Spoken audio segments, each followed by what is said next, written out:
conceived with the support of the Swedish Embassy and the partnership of Siasa Place, Sauti Wanjiku, Creative Spills, and Power 254.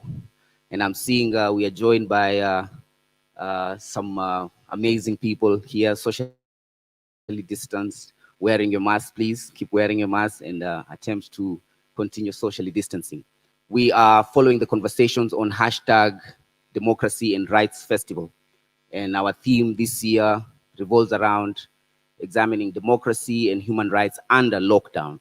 And yesterday we had some very passionate and very thought-provoking discussion unmasking the complexities around BBI. And I have a young man here with us today called Msunguch, a musician from Mukuru. And I would like him to just come up so we can chapa gunzo kidogo on some of the lessons perhaps or the experiences that he might have taken home off of yesterday's discussion. Karibu sana Msunguch. And subsequent to that, we are going to have some screenings of films related to gender-based violence. As we all know, that is something that has seen an increase over this lockdown period. And so we have some films that have been made by filmmakers in the informal settlements, and we will be screening those and then having a brief discussion. And subsequent to that, we will go into our panel sessions, today centered around creativity and innovation and how that can be used for social change. So we'll be examining a few case studies and then having a panel discussion surrounding that. And then we'll have another panel as well in the same vein in the afternoon, and artist performances as well. So you joining us from home, you can follow the discussions, you can send in your comments, you can ask questions through the hashtag Democracy and Rights Festival. Sunguch, niaje, wamekuja kupea mic. Hebu chukua hiyo mic. Wewe ni musician, si ndio? Unaelewa story ya mic? Chukua hiyo mic.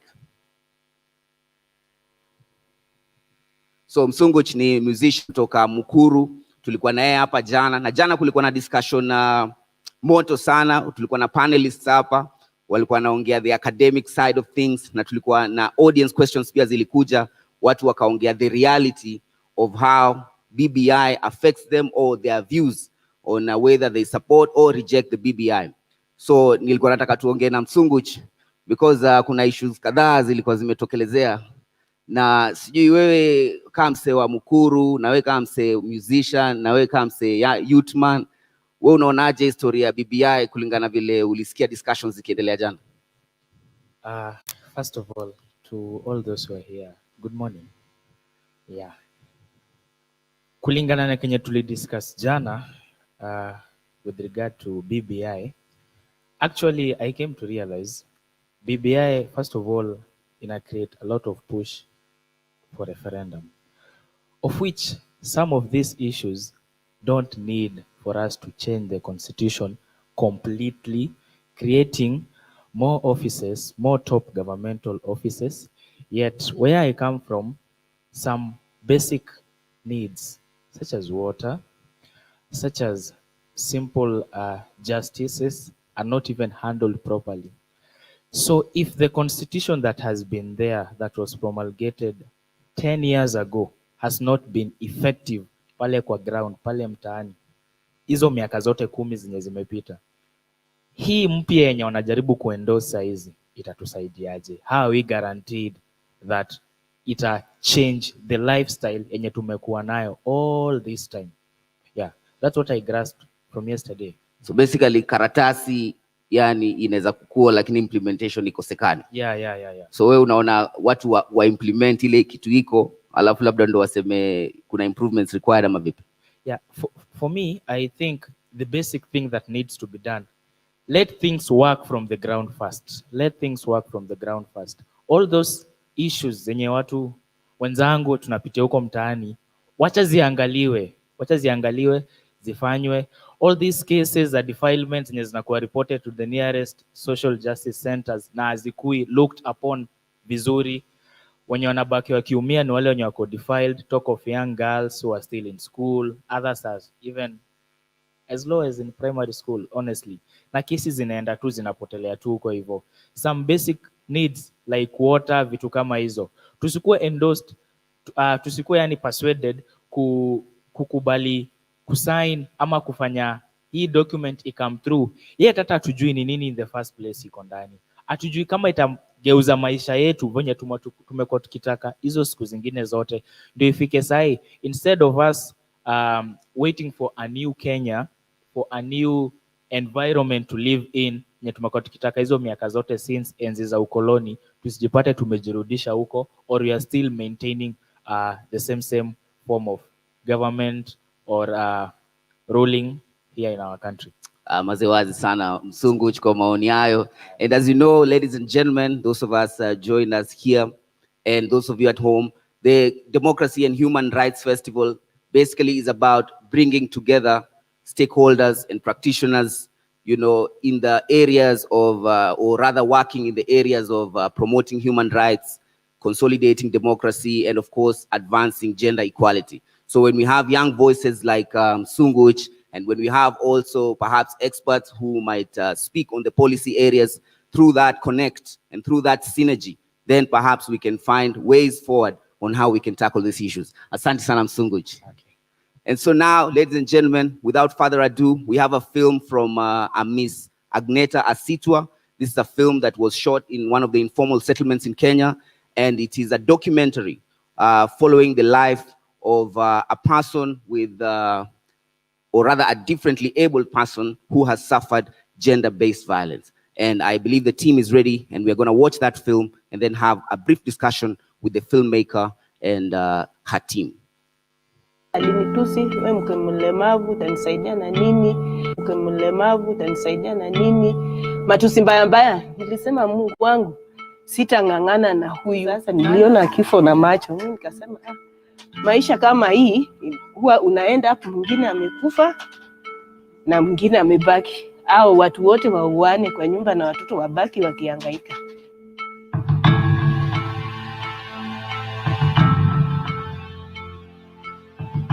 Mimi kwa majina naitwa Beatrice Akinyi. Mimi ni mama ya watoto 6. Naishi Mathare Foe. Niliingia kwa ndoa 2003. So hapo nilikuwa nauza tu, sasa wengi walikuwa wanajiuliza huyu anakuwa msichana au huyu anakuanga mama. So hapo tu nikiuza hiyo vitu zangu, alikuanga customer yangu, akanipata, na alinipata tu nikiwa hivi. Tulianza kuishi muda kidogo tu, nikapata mtoto wa kwanza. Baadaye mimi nikapata wokovu, lakini yeye alikuwa mtu mwenye. Siku moja nikamkanya, nikaona amenishikia shati anataka kujinyonga sababu nimefanya nini, nimemkataza.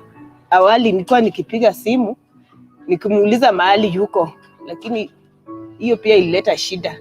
Kaniambia yeye ni mtu mkubwa, stahili ni mchunge.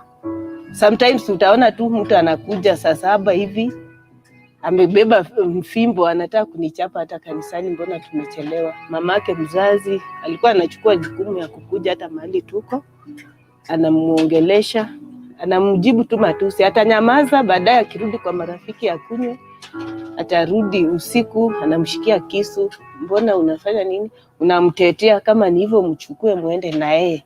Akizidi kunitusingi mimi mke mlemavu nitamsaidia na nini kila wakati. Sasa ilikuwa tu ni hivyo, hata ashughuliki na mahitaji ya nyumbani.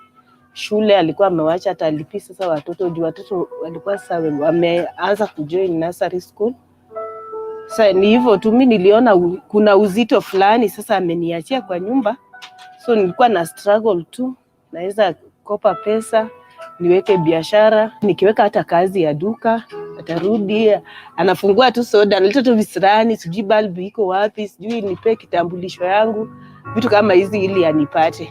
Sasa nilikuwa najaribu sana kuepuka maneno hizi. Sasa nikaweka hizi kazi utakuta na anafungua hata soda na mwaga chini, anafungua sukari anamwaga ili akupate aweze kukupiga. Hata nilizaa mtoto wa 5th born. Wakati nilizaa hivi nikakuwa mgonjwa, nikamwambia tafadhali nisaidie hata kunichotea maji, na yeye akanyamaza tu. Baadaye akaamuka akasema mbona unazaa tu watoto wasichana, unazaa watoto wasichana kila mara, kwa nini? Sikujua ako na hasira ndani yake. Nikamwambia si nimezaa, mtu akizaa lazima umsaidie. nimejifungua na sisikii vizuri, niko na malaria. Aligonga hiyo besheni ikapasuka mara mbili, akanishika anataka kunipiga hedi. Sasa ndio nitoke, ilikuwa ni mazoea, hata nikaenda kwa polisi kumshtaki, nikapata huko pia ni mchokozi tu, hata kazini huko pia kesi zake zimejaa. Wakaniambia niende kwa children. Kuna wakati nilienda kwa chief nikamshtaki huko. Kurudi huko chief aliniahidi tuende na yeye. Kurudi huko tu kupata chief, alianza vita kwa barabara.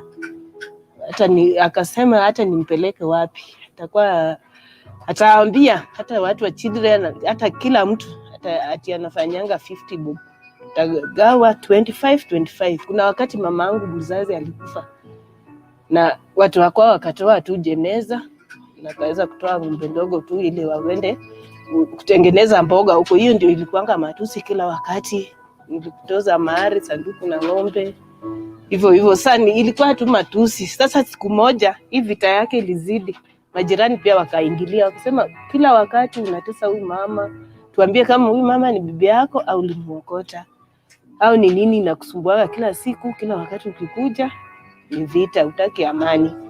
Majirani wakampiga. Alimaliza siku 2 kama haendi kazi. Tena mimi ndio nikamhurumia, nikaita pikipiki wakampeleka wakamtibu. So ilifika mahali mimi mwenyewe nikakata kauli, nikasema sasa advice ya kila mtu sitasikia. Juu huyu amejaribu kuongeleshwa na wazazi, yeye ako na wazazi wake, ameongeleshwa na watu wa kanisa, wenye hata serikali, na amekataa kubadilisha tabia yake. Heri nikuwe na amani kuliko kuishi maisha ya vita kila wakati, kuinuliwa panga, kunipiga na rola, kunitusi, na mimi ndio nalea watoto, nalipa rent. Nimwambia watu agent wanataka pesa, na kuambia acha tu wafunge mlango. Nilikuwa nimemwachia watoto wengine 3. Nilikuja na 3 wadogo. Yeye alichukua watoto hawa 3 akagawa majirani. Ilikuwa huzuni kwangu. Nikatafuta pesa, naenda Sili kufanyia uria. Wengi wako nikubali, lakini nilipata msichana mmoja aliweza kunikubali nimfanyie kwa shilingi 2000 peke yake. Niliamua nikaweza kukaa peke yangu, sababu aliniambia enda, sina haja na mama mke mlemavu. Sasa ilibidi tu nianze maisha yangu kivyangu. Nilikuwa kwa ugumu sana, sikuwa na mahali pa kukaa, kwa nalala kwa kinyozi sababu sikuwa na nyumba mahali pa kuingia. Sasa kazi karudi kidogo, ule msichana pia akaongeza kazi zingine, nikamwambia tafadhali sasa hii kazi yako imekuwa mzito. Juu alianza kupika chakula zingine za kupeleka Garissa. At least uniongeze hata 1000 kwa hii 2000 ikuwe mshahara 3000. Niliona alikuwa na roho mgumu wa kuniongeza. Sasa nikaona ninaumia sana, nashinda njaa, nikimfulia nguo mingi. Saa zingine nikibada ya kufua mkono hii ya huku inaniuma, na amekataa kuongeza mshahara. Nikaona wacha nikawaache. Libidi sasa serikali wanipe hii nyumba ambayo ninaishi hapa. Hapo nayo nilipitia changamoto sana, matusi, watu wa kijiji, nasaidika kama nani, kama yeye ni mlemavu, aenda Umbebe town, viwete wako town. Niliziba masikio kwa ajili nitaka nisaidike. Bado tunaomba Mungu akitupa uzima, nitakaa na watoto, sitawawacha. Niliona background yangu hata sina wazazi, nikiweza kuwawacha wanaweza kuwa chokora. Lakini kulingana vile niko na nimesimama nao, kuona wanaenda kucheza kidogo, wakirudi napata mama yuko, wanafurahi.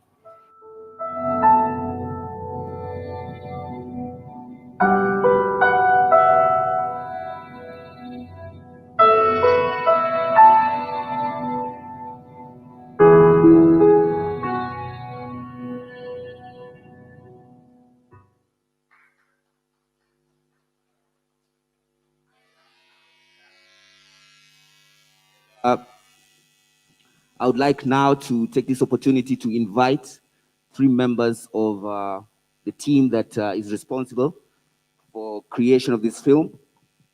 We have the filmmaker herself, Miss Agneta Asitwa, the coordinator of the ASMA organization, Mr. George Karanja, and their program officer, Dolphin Kwamboka, for just a brief discussion to contextualize the film that we have just viewed, and it's very sad and very telling, particularly over this lockdown period, that we have seen an exacerbation of gender-based violence and discrimination in general.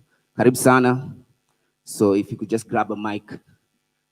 So at the extreme end there is Mr. George Karanja, and you are the coordinator of ASMO. I think the mic is on. Long press behind, at the back, long press it, at the back. Turn screen, it's on. Long press, please. Turn screen is on. So, Mr. George Karanja, you are coordinator of ASMO, and I'm made aware that this is the organization that coordinated the activities that led to the production of this film, and there are other films as well. So could you just give us a brief rundown of what the organization is like and how this project came about? Thank you so much. The project is called Finding Her Strong. This is a partnership project with from Sud. ASMO, the big name is Alliance of Slav Media Organizations. It's a consortium of small media collectives in the slums that use art, media, and culture to tell their stories. And our main objective is to nurture talent, especially in media, art, and culture, as a way of course, encouraging young people, giving them hope. But beyond that, telling their own stories. For a long time, stories in the former settlements have been told by people from outside. So we put the tools of self-representation in the hands of young people so that they can tell about their world, the way they see their lived experience. So last year, we reached a partnership agreement with Forum Sud and to implement this project. And the project is basically using art and media, that is film, photography, and spoken word, to change stereotypes and dominant narratives that perpetuate violence and discrimination against women. And the idea is to have the young people tell these stories, and then we'll use the stories for outreach. So basically, we had so many films which we wanted to show, but due to time we couldn't. But the next maybe you could tell people where they could access these films, because we have lots of people following us on the hashtag Democracy and Rights Festival. They might be interested in finding out where they could watch these films.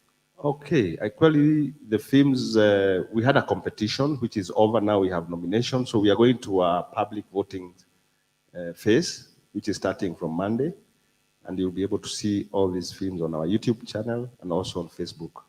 Thank you. Now, let me speak to you, Dolphin Kwangboka. You are the program officer at ASMO, before we come to the filmmaker herself.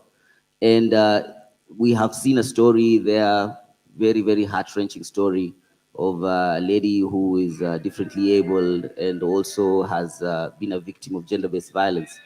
And could you just give us a sense of the experiences that you have seen in these communities? Because we are hearing that you work mostly in the informal communities.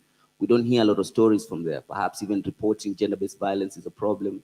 Perhaps there's a lot of stigma around it. Perhaps there's a lot of abuses that go on that we are not aware of. What's your experience? Could you give us just a general sense of what you've seen in these communities? Thank you very much. So I'd love to first say that the Finding Her Strong project came about from a needs assessment that was carried out by the consortium.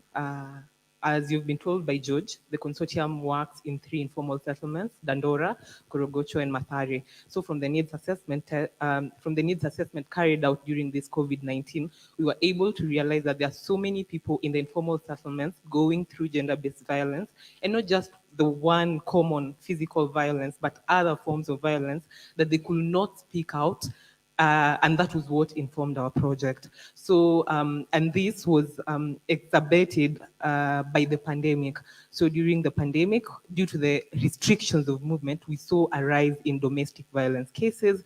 And also, apart from that, there was many other forms of violence that people were going through, because we had so many, we had key informant interviews, we had discussions with the community members themselves, and you realize that they're going through so many forms of violence without even knowing that they're going through gender-based violence. So from that, we were able to come up with the Finding Her Strong project, and by the help of our donor, the Forum Civ, we were able to conceptualize the whole idea, and now we raise the Mtaa Compare Challenge, and we are even having some other programs around art, around film, around spoken word that are able to raise voice, to voice the change around gender-based violence in the informal settlements. Thank you. And now to the crown of the jewel, or rather the jewel of the crown. This is the filmmaker herself, Miss Agneta Asitwa. It's a very, very well done documentary. I have an interest in film myself, and I noticed that both technically and how the narrative flow and how the visuals were used to tell this very, very important story were done. So I'm interested, what informs your need or your desire to use your art in this way? Because you could very easily be making ratchet videos, as opposed to stuff that is very socially conscious. Okay, first of all, my interest came in when I was involved in the needs assessment. I was part of the team that was doing needs assessment. And when we were doing these interviews, we happened to meet Beatrice. We met her through a forum group discussion where people were discussing about different forms of gender-based violence. And I was just there filming that discussion. And then it came out that even people with disability are facing GBV.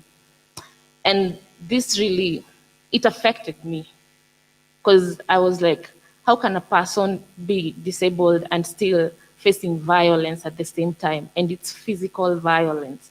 And this is a mom who has more than 5 kids, and she's even facing financial constraints and all that. So after that discussion, I followed the woman up to her home. Then we had a talk and all that she was facing and all that, and then we scheduled a shoot.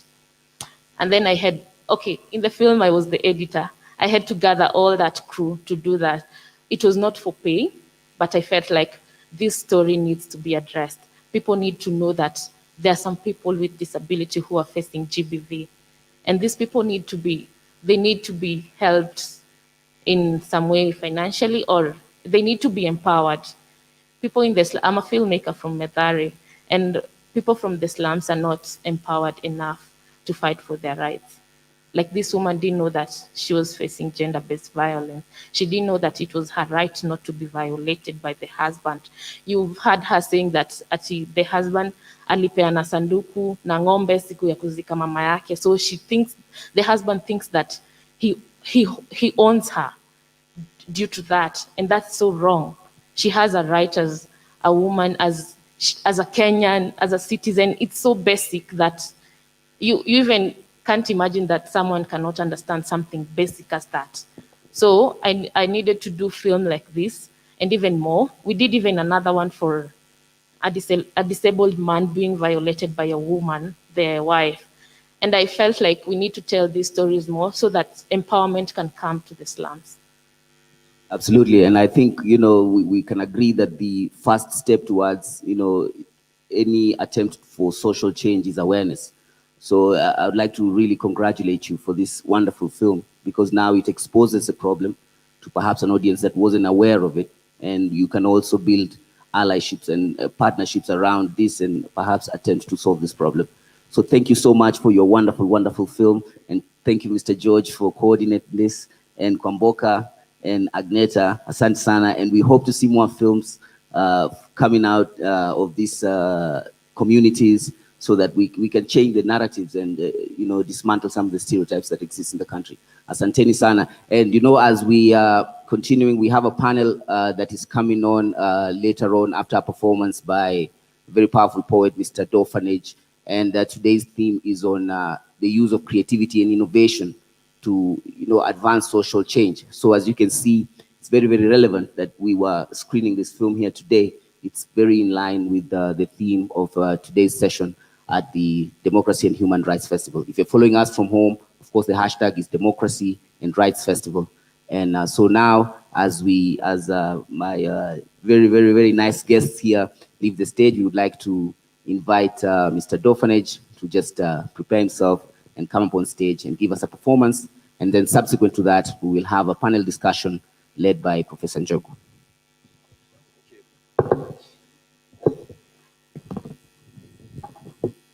So those of you following at home, as always, you can send your comments, send your questions, send your congratulations.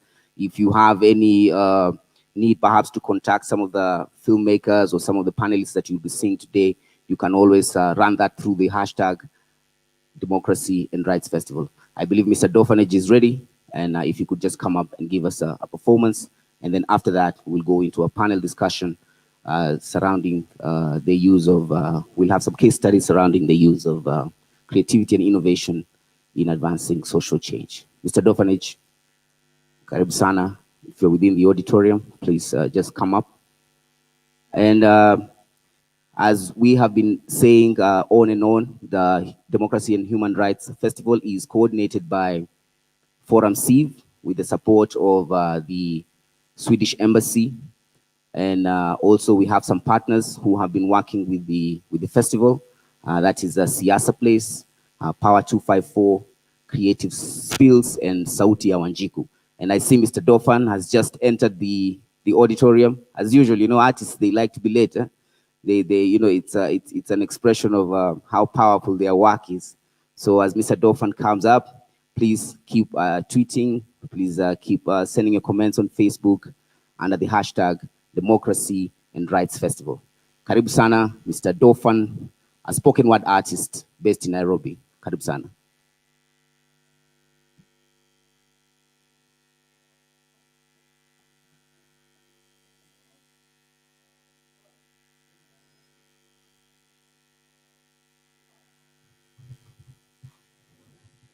Hello. Okay. Very asubuhi. So yeah, my name is Dorfan. I'm a kwa watu wanataka kujua serikali unione kando. And this is Eddie. Can someone help us on the guitar? Yeah, so it's a pleasure to be here. And I think it's an important thing, because I feel like we're not having these conversations enough. Conversations are around democracy and rights, and what it means for us to be human beings, what it means for us to be citizens. And we've let the politicians run the show on the politics of the day. Like we've for a long time we've been very apolitical as a populace, and that's kind of provided an opportunity for the politicians to run the show in a way that suits them and favors them. It doesn't suit us, and I think this conversation should spread out more, and I feel like as artists, that's part of the job that we get to do. At least for those who've chosen this path, because I know it's not everybody who's willing to put their, quote unquote, artistic careers on the line. So but I feel like for me it's not even an option. For me it's mandatory that I get to address and talk about things that I see around me. Like if I don't do that, then my art stops having meaning to me, and that means then I'll be empty. I'll be sharing something I don't believe in, and I need that conviction. So this is Eddie Seymour, and so we're going to share this piece. Is called Najua. So we want to start things on a hopeful note. Yeah, Najua. Just listen to the chorus. We might need you to help us out singing it along the way. Najua jua litawaka, najua litatua, najua kuna kiangazi na kuna time ya mvua, najua dua la kuku halimugusi mwewe, hata wakikushuku usijishuku wewe. Najua, minajua, najua, najua, najua. Anje goe. Niliambiwa nitakuwa nikikuwa. Mimi nakuambia utakuwa ukitaka kuwa. Anza saa hii kutafuta 3 nje ya D. Bola utafit dreams. Nakumbuka nikiwa mtoi na big dreams, kakuonekana sura kwa big screens, kwa notoriously big name kwa big teams. Nakumbuka nikidream mini king na live kwa palace, kisorora dari na cheki my secret admiration kando na imagine niende queen pale pale. Leo vacation tuko kwa beach Comoros, tomorrow honeymoon tumeenda kutalii Paris, kuzinduka niko kwa matri utalii naelekea tao. Saizo niliapuka stage masaa 2 jinipoteza mbao ndio fair ishuke at least nambao.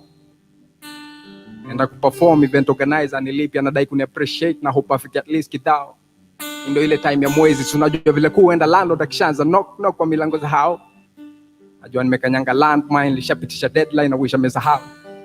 Najua rent ndalipa. Normally sijui ni hao. Najua jua litawaka, najua litatua, najua kuna kiangazi na kuna time ya mvua, najua dua la kuku halimugusi mwewe, na hata wakikushuku usijishuku wewe. Minajua, minajua, najua, najua, najua. Rush hour TikTok kwa city clock, bado TikTok mkononi kwa mbota. No. Takawa meli ya success kwa do bado haijatia nanga. No. But bila darkness siwezi ona nyota, so bado mina ota, so bado tunaota. No. Bado mina ota.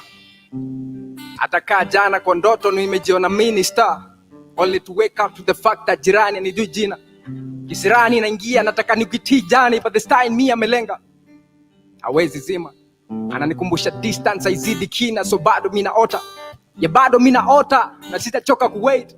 Na utajua shipe time kila mtu atakuwa anaingia gym ku kata weight. Na utajua time makutakuwa na stories za ajali na vita kwa news. Na jua siku ndakuwa napita mtaani usiku saa 4 na the same feeling ya kutembea mtaani mchana saa 6. Na jua kati kila mtoto alikuwa na nafasi ya kukalia dawati na kuelimika, na siku enda kuchakura chakula kwa pipa. Na utajua siku offense itakuwa tabu, hata game ya futa itakuwa inahitaji goalkeeper. Ya bado mina ota. Bado mina ota na sitapoa. Ndaota mpaka nahakikisha mimi na wewe sisi wote tumetoboa. Alafu mimi ndio ule msao believe in commitment, na hii kwangu ni kama ndoa. Uliza mahali utasikia mahari lilishatoa. Najua nitatoboa. Najua tutatoboa. The poet ni kama Noah. I peace ni redemption song. imekuja Najua kukomboa. jua litawaka, najua litatua, najua kuna kiangazi na kuna time ya mvua. Najua dua la kuku alimukusimu wewe, na hata wakikushuku usijishuku wewe. Minajua, najua, najua, najua, najua. Najua kila mtoto wana ndoto za kuexcel, kakuwa mkubwa anze kuvaa shati XXL, ndoto za kupata pesa wakuite sonko, ndoto za kuvusha familia msoto, kwanza vile wewe umie ukiona baba akipiga kokoto, ndoto za kushinda pia wewe hizo medali na tuzo, ndoto za kuendesha pia wewe hizo Ferrari na Muso, ndoto za kuentertain kama Kane ulipuliwa baruti kwa Reso, ndoto za kupigiwa saluti kao Rezo, ndoto za kuunganisha kama Martin Luther, watu wote waishi pamoja bila bugdha, ndoto za kuhamasisha kati migato. Wacha mipango za kando nyinyi waache. Najua hizi ndoto zitatimia na ushuhuda utapeanwa na viatu. Najua jua litawaka, najua litatua, najua litatua, najua kuna kiangazi, najua kuna kiangazi, na kuna time ya mvua, na kuna time ya mvua. Najua dua la kuku, najua dua la kuku alimukusi mwewe, hata wakikushuku, hata wakikushuku usijishuku wewe, usijishuku wewe. Najua, najua, najua, minajua, najua, najua, najua. Rush hour TikTok, rush hour TikTok, kwa city clock, kwa city clock, bado TikTok, mkononi kwa mbota, mkononi kwa mbota. Dakawa melia success bado haijafika kwa dog. Dakawa melia success kwa do bado haijatia nanga. Bila darkness, bila giza tuwezi ona nyota. But bila darkness siwezi ona nyota. Bado minaota, so bado minaota, bado minaota, bado minaota, yeah. Hapa tunaweza imba pamoja basi. Bado tunaota. Najua jua litawaka, najua litatua, najua litatua, najua kuna kiangazi, na kuna time ya mvua. Najua dua la kuku alimukusi mwewe, hata wakikushuku usijishuku wewe. Najua, najua, minajua, najua, najua. Thank you. Another round of applause, Mr. Dolphin. Asante sana, asante sana. And I think the song was good because it was so inspirational, and the idea that hope springs eternal, even as we sometimes get to a point where we are overwhelmed by the realities of our human rights situation, gender inequalities, you know, the almost constant attempts to dismantle democracy in this country and on our continent generally. We have to have hope, and that is what energizes us to make the efforts. And today's discussion on the Democracy and Human Rights Festival is basically centered around case studies examining, you know, how social change can be created through creativity and innovation. And we have a very, very, very distinguished panel coming up shortly, moderated by Professor Kimani Njogu of Twaweza Communications.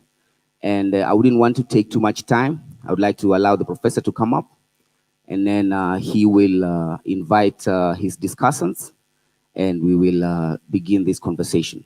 As always, you can follow us on, or rather you can send your comments, you can follow the discussions, you can send your messages on Twitter, on Facebook, under the hashtag Democracy and Rights Festival, coordinated by the Forum Civ organization with the support of the Swedish Embassy. And we are on today at the Kenya Cultural Center. We've been on since yesterday and we'll be on till Friday. And we have various activities planned, which if you look at the programs, you will be able to see that. Professor, if you could just use that seat, please. And then the professor himself will make introductory remarks and then invite his panelists.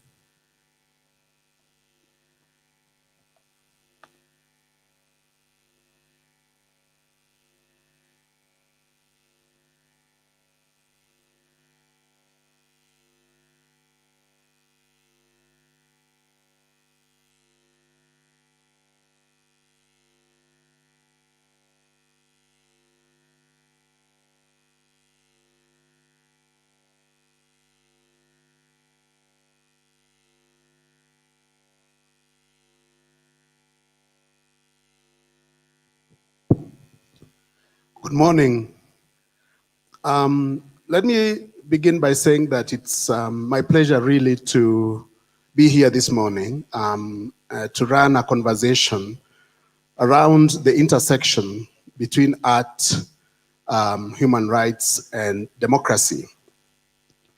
This is a very important conversation in our country right now, especially within the context of COVID-19, within the context of rising inequalities in our country, within the context of very sharp abuse of public resources by the political elite, and within the context of really a sense of loss and decline of hope in the population.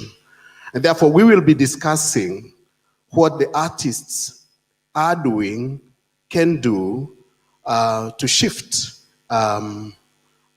these issues. And I'm very grateful that Dauphin actually sang the song of Najua, because it's such an important song at this time. So we have a number of panelists this morning, and we'll be looking at a wide range of issues, from disability rights all the way to issues of the use of satire and visual arts for human rights and democracy.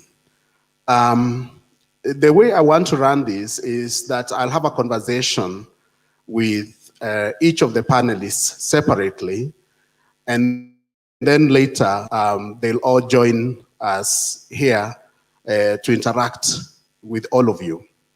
To start the discussion will be Lizzie Kiama, who is the founding director of Disability, a social enterprise that works to advance disability rights and inclusion for women and girls with disabilities. And basically using sustainable business principles. She has been responsible in conceptualizing and coordinating national movement building, focused on amplifying voice, building partnerships, and creating visibility for women with disabilities across Kenya, including leading conversations with the private sector on matters of disability inclusion, and especially also in the workplace. And she will share with us this issue of disability. And disability rights really a critical part of human rights. And even before we got into the deep conversation, I was having a very interesting discussion with her on why we should be focusing more on disability. So Lizzie, really welcome. It's nice to have a conversation with you today.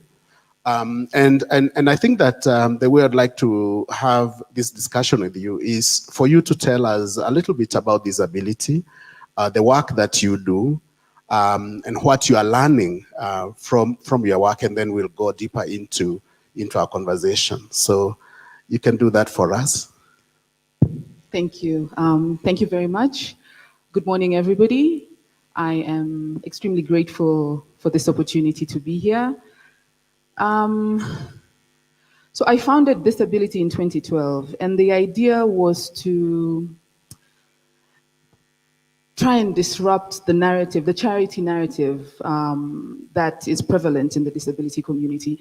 So we wanted to begin to look at disability differently, because we believe, or I believed, that the way we perceived disability, and there's a lot of negativity that surrounds disability. So the way we perceive disability as a society has a direct impact in how much people with disabilities can access opportunities. So the barriers in society notwithstanding, the unconscious bias that we as a people have towards disability has a real implication. So for me, when I started, I wanted to kind of look at the value addition, stop focusing on the charity model, stop focusing on the medical model. And so we prioritized working with women with disabilities, because there's a real invisibility in our community when it comes to women with disabilities. And that invisibility, is seen across our policies, across our programming.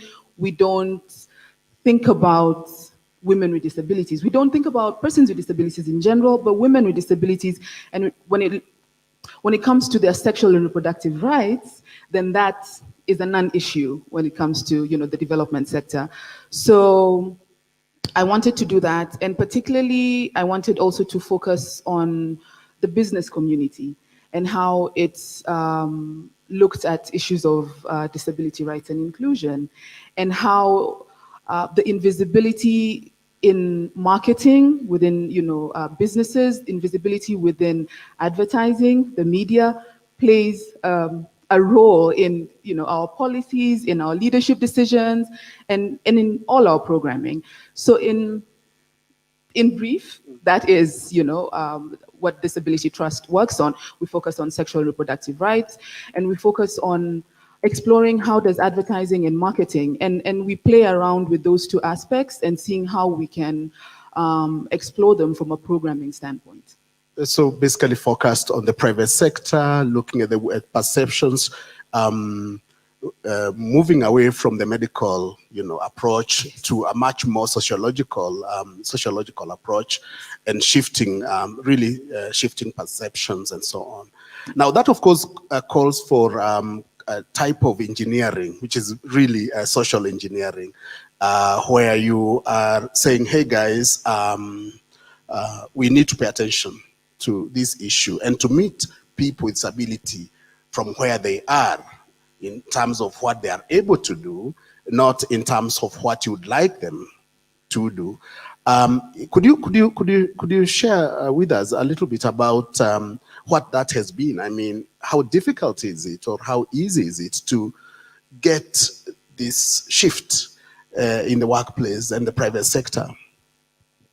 Okay, so what I've learned is the shift has also, or needs to, my team, the disability team itself, also has to remain conscious to this issue. So it's not rocket science. I mean, it's not rocket science, but it's not also common sense. You would imagine that, even the team, my team, the one I work with, or even myself, that I do not, I don't have internalized stigma, or that they do not have, the unconscious bias that we're trying to work around. So for us as a team, it is important to keep reminding ourselves that, first, we do not dictate our programming. Two, we work on behalf and for persons with disabilities and women with disabilities in particular. And so we need to be very, there needs to be close proximity between us and the communities that we work on behalf of. We have to listen and prioritize their feedback in terms of our programming. Of course, there are challenges with that, and particularly now during COVID, most of our programming has relied on, physical meetings, for example. Right now, we have been conducting everything using technology. And the reality is, for majority of persons with disabilities, those living below the poverty line and those in rural areas, they don't have access to, technology to the standards that we have, for example, in Nairobi. So, and also the skill set. We're talking about, having conversations on Zoom. So for us, we have to apply a lot of creativity in ensuring that we continue to be responsive to the needs of the community. And that's what we've been saying to donors all through, donor priorities should not be dictated by the donor. They should be reflective of the community. So for us, it gave us an opportunity to listen more. And interestingly, there was a lot of flexibility during COVID. So a lot of what we were saying over the years has now come to pass because of the increased flexibility. So for us, it is ensuring that the communities we work with, we treat them with respect and dignity. It means open communication. It means a lot of transparency. It means that we uphold all the principles, all the values that we started with, and that we are asking external stakeholders to uphold, that we uphold them internally. And unfortunately or fortunately, I'm very strict about that. So there needs to be continuous learning opportunities where we are reminding ourselves.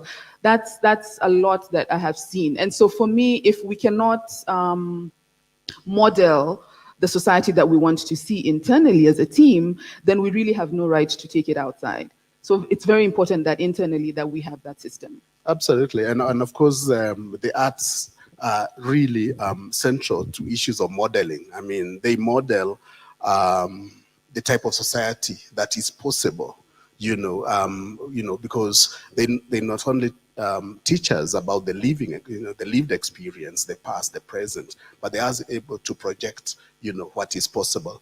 Now, about the digital divide, because if you're talking about, women with disability, and already we know that technologically, the opportunities provided, available, say, between urban areas and rural areas, very different. The rich and the poor, very, very different, and so on.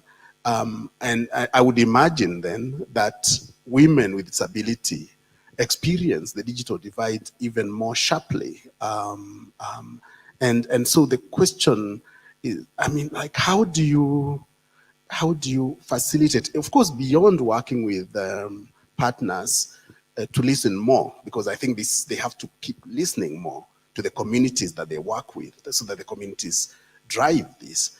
Beyond engaging our partners, how else can we minimize this digital divide, especially when it comes to women with disability? We have to depend on technology, at this time. What else can we do?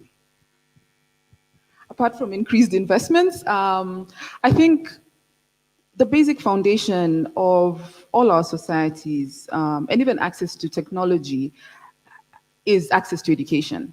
And it is true that women and girls with disabilities face a lot more discrimination, or a lot less opportunities to access education. A lot of it has to do with, stereotypes. A lot has to do with protection mechanisms that families put in place to protect their girls with disabilities. A lot of it also has to do with, the female body and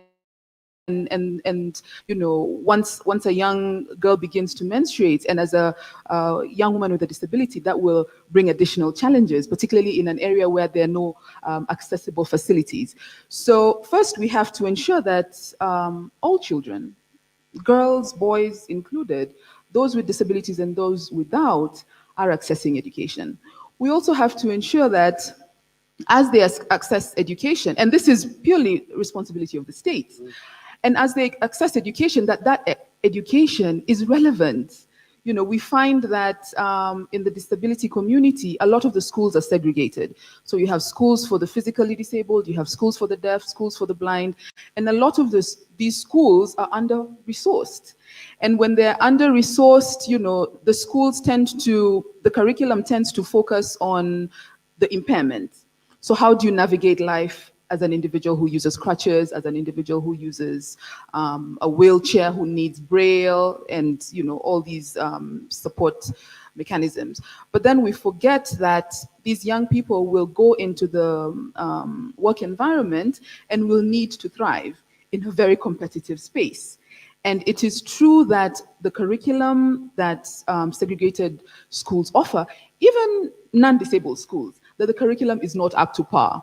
There has been a very large skills gap. What employers are requiring versus what schools are providing does not match. So for persons with disabilities, I feel there is a need to ensure equality across our youth employability programs. It's important that we include, that we remember that these communities are far more behind than others because of the lack of the foundation that we're talking about. And then also there needs to be a continuous commitment to unlearn our biases, because it is the HR managers, the HR directors who, when they see an individual with a disability walk in, automatically they decide this one's not good enough. And then when they happen to be they happen to be employed, they keep them where they want them. There's a continuous othering of persons with disabilities, and these spaces don't provide opportunities for persons with disabilities to grow in their career, to break the proverbial glass ceiling. So it's important that we, those who are in leadership, those who have the power to make employment decisions affecting everyone, have a tolerance to diversity and recognize the need for diversity. And then also for the state to ensure that the bare minimum, when it comes to education, is provided. Absolutely, absolutely. Now, we have generally, we could say, a very progressive constitution with regard to issues of persons with disability, in terms of, recognizing those rights to access information, to have employment opportunities, and so forth and so on. And I would like just your comment about whether you think we are loyal to those provisions in the Constitution. Because, I recall, there are people who are, who have benefited, politicians who have benefited, economic elite who have benefited from positions that were reserved for people with disabilities. And so I'd like your comment about this, and whether there is need to invest more in terms of researching how our county and national governments are following these provisions. And then I'll ask you my last question. Great.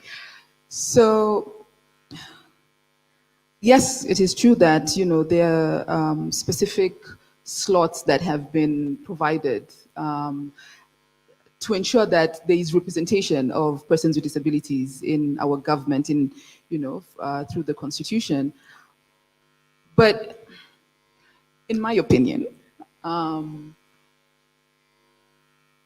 not sure the extent that these positions or this representation has benefited the larger community of persons with disabilities. I think it is a tokenistic approach. I think there is a lot more value from government ensuring that we have inclusive systems that work for all, that would not necessarily need this representation, because as leaders, a leader should be able to represent everybody. Notwithstanding, we don't need to see an individual with a disability to know that issues of disability are articulated, right? So for me, we need to hold our leadership to a higher standard to ensure that they are reflecting the entire Kenyan population. Non-disabled, disabled, pastoralist, rural, whatever. As leaders, that is your responsibility to ensure that the face of Kenya is represented, and that includes persons with disabilities. And as a government, all the resources that we collect from the community need to go back into the community. And that community is represented by people with disabilities. So for me, we should move. I'll stop there. Absolutely. I mean, it's again working from the bottom up. So making things possible for people to utilize the talent they have access to those, basic rights, whether that is education or shelter or whatever, including reproductive rights and so on, from below. And that once that's assured, then you automatically move away from the tokenism, which is disempowering in and of itself. So my last question to you, before I reach out to my other interlocutor, relates to issues of language. And I did mention to you that my training actually is in linguistics. Now, one of the most frustrating aspects for me has been the extent to which we are not doing enough in terms of looking for the language to discuss issues of disability in a much more inclusive way. And especially if one looks at, not just English, but also Kiswahili and so forth and so on. Have you reflected about this? Because it's an issue that I haven't taken up, but I think it's an important one that we need to address. I have reflected on it. We work around this issue. There is a tendency, as I said earlier, how we relate as people to disability is from a fear-based standpoint. There is nothing wrong with the word disabled. I identify as a disabled woman. For a long time, it has a negative connotation. It has been seen or perceived as a label that people don't want to associate with. But the disability rights movement is now looking at the word disabled as an identity, as a source of pride. So when I hear other words that are problematic to the movement, the differently abled, the special needs, it means that for me and for a lot of those who try and practice disability theory, it takes away from the issues that we're working around. It minimizes attention, and it makes it seem, for example, when you refer to children with disabilities as having special needs, is that that their needs are not the norm. What do they want? They want to go to school. They want safety and security. They want clothing. They want everything that other children want. So they don't have special needs. But we make it seem that, in order to ensure that children with disabilities are going to school, we have to go over and beyond. We don't. We just have to apply a little creativity and be more conscious in how we want to do things. And there's also, I've forgotten my train of thought. Yeah, I think that's good. I mean, if you think about, for instance, the use. For instance, if you have neurological, what I would say neurological disability, which is a disability that deals with the mental, as a form of disability, and the stigmatization that goes with, the utilization of the terms that we currently have, even in the English language. I think that there is need to consistently, think about language and the ways in which it can actually be disempowering, the ways in which, because you said earlier that we must bring things the level of consciousness, so that you think about, because you cannot solve a problem that you have not thought about.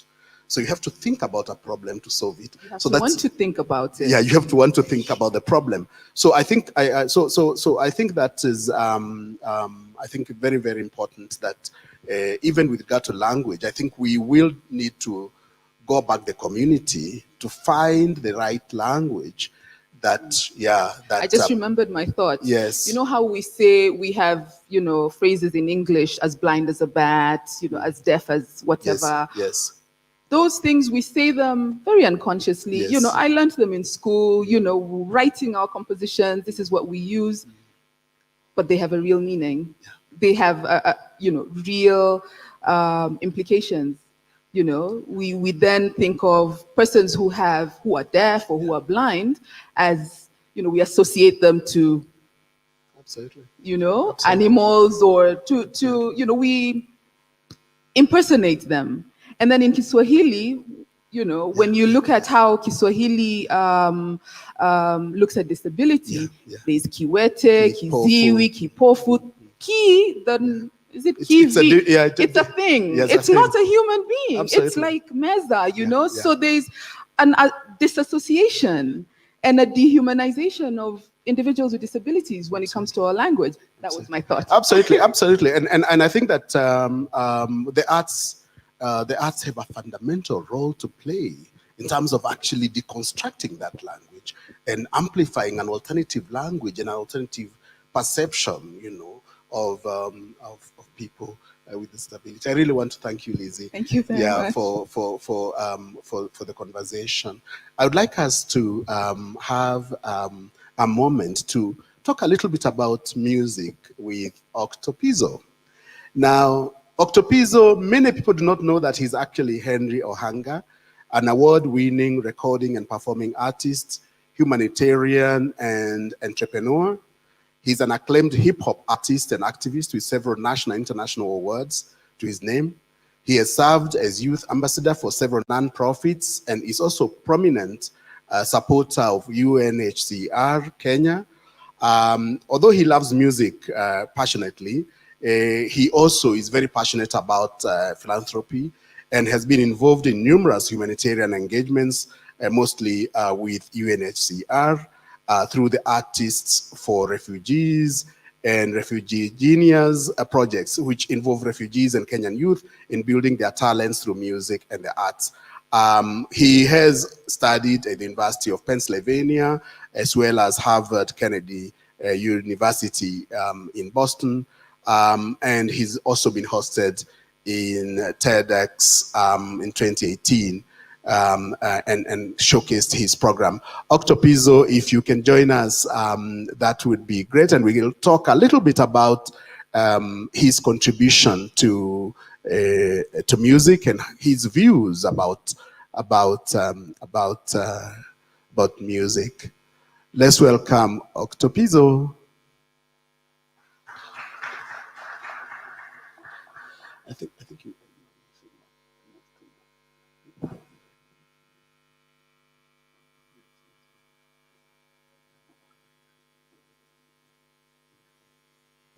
Octopizzo, karibu hapa.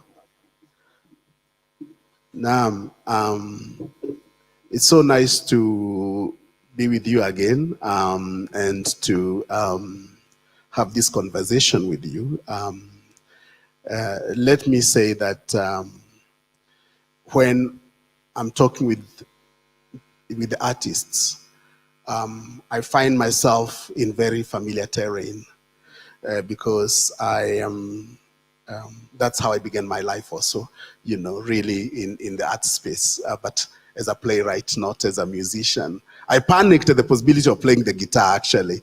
I wasn't sure what would happen once I started playing the guitar. So I withdrew pretty early on.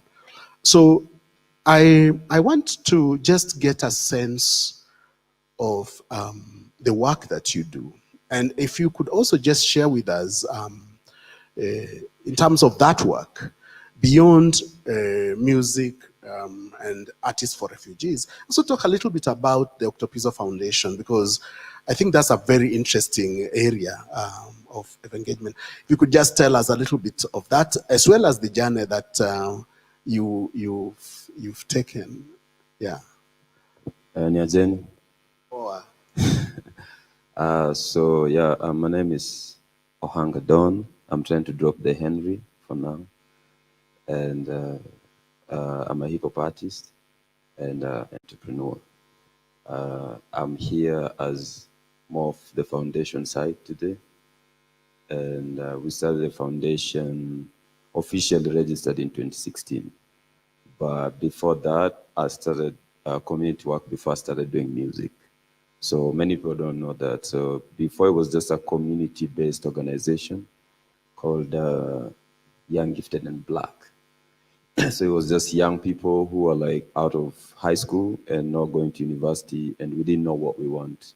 So we were just hanging in barber shops and maybe playing football, and that was it. So we created a space in Kibera where we could just meet and discuss anything. We were not artists. We didn't know what we want. We're just fresh from high school, and we are doing guesswork because there's no direction at that point. When you grow up and you're told you only have to go to college to be successful.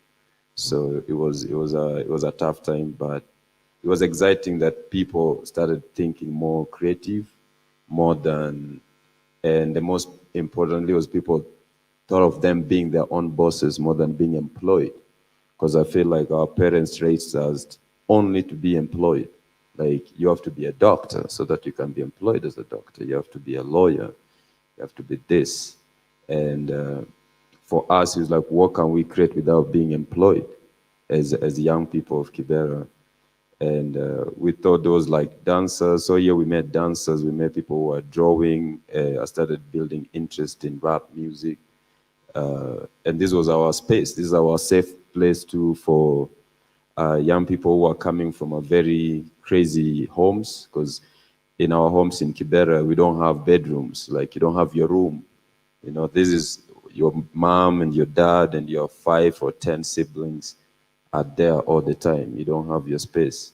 So we needed that space as when you're in adolescence and becoming a young person, you want to experience and try a lot of things that you can't do at your home or people that you can't talk to. And yeah, so that was the dream of the Octopizzo Foundation, was how to use arts for social impact, or how can we change our communities ourselves without always waiting for people to tell us what to do. Because we grow in communities where we see outsiders and listen to outsiders more than we listen to our own people from the community. And we needed that to change because we know our problems, we know the solutions, but we still need assistance to make our solutions happen. So yeah, so you started the base. You started at this common space, yes, for youth trying to find a path through this very harsh, very harsh life. Had you done any music in high school, or were you prepared for this? Yeah. No, and I never did any music in high school. I tried playing drums too, like you, and my mom told me I was not a good drum player. So I trust my mom, so I stopped playing drums. And but I wanted to be an horticulturist. I never wanted to be a rapper. People don't know that because I love flowers. I rarely saw flowers in Kibera. I saw 2 flowers in my whole time growing up. And I was just so fascinated by flowers. So I wanted to be a horticulturist, and that didn't happen too because I couldn't make it to JKUAT, which was the only university then giving horticultural courses, degree and whatever.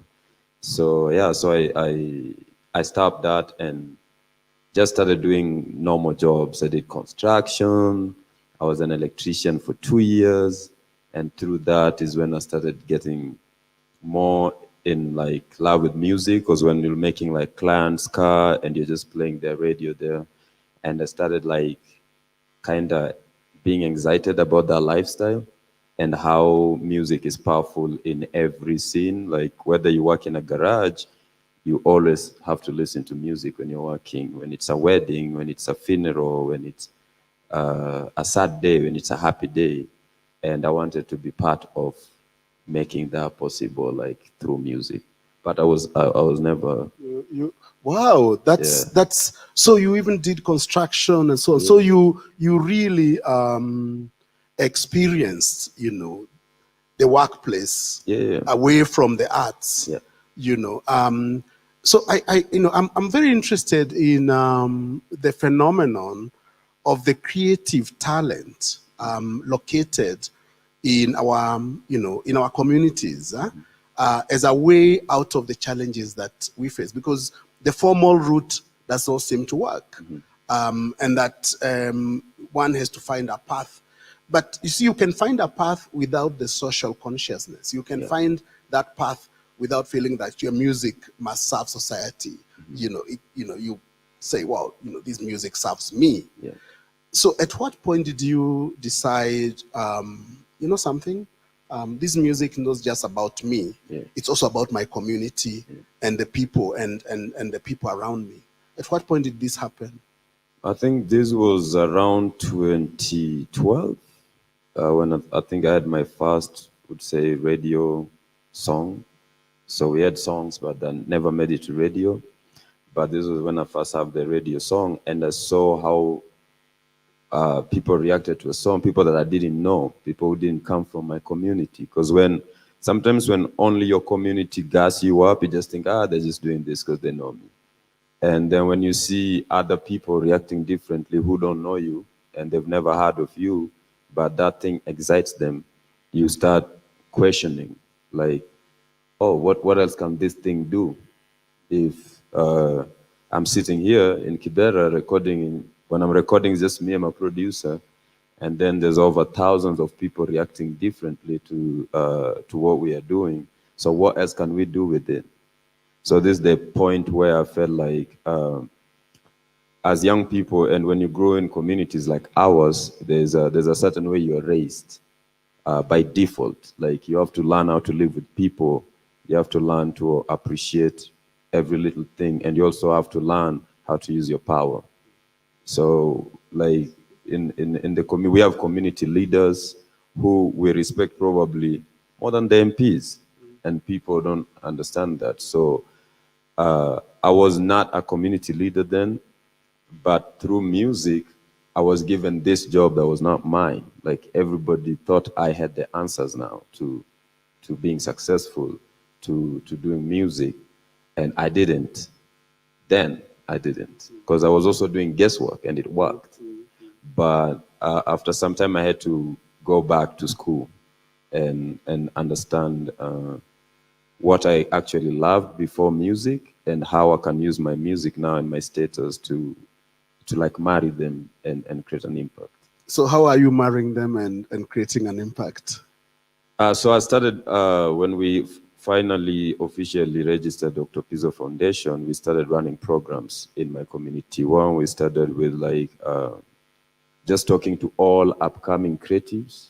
We had like a workshop of like 3 months, because we realized that there's so many talents in where we come from, but most of the time the talent can't feed the talentee. You know, they're just good artists, good footballers, but they don't know what next. How do you turn yourself into a franchise and make money off your talent, and also make a living, and also inspire your own people to do that route? Because being like me, who nobody from my family members wanted me to be a musician. So one, I did it out of kichwa ngumu. And when certain stubbornness. Yes, like a certain ghetto stubbornness that comes with it.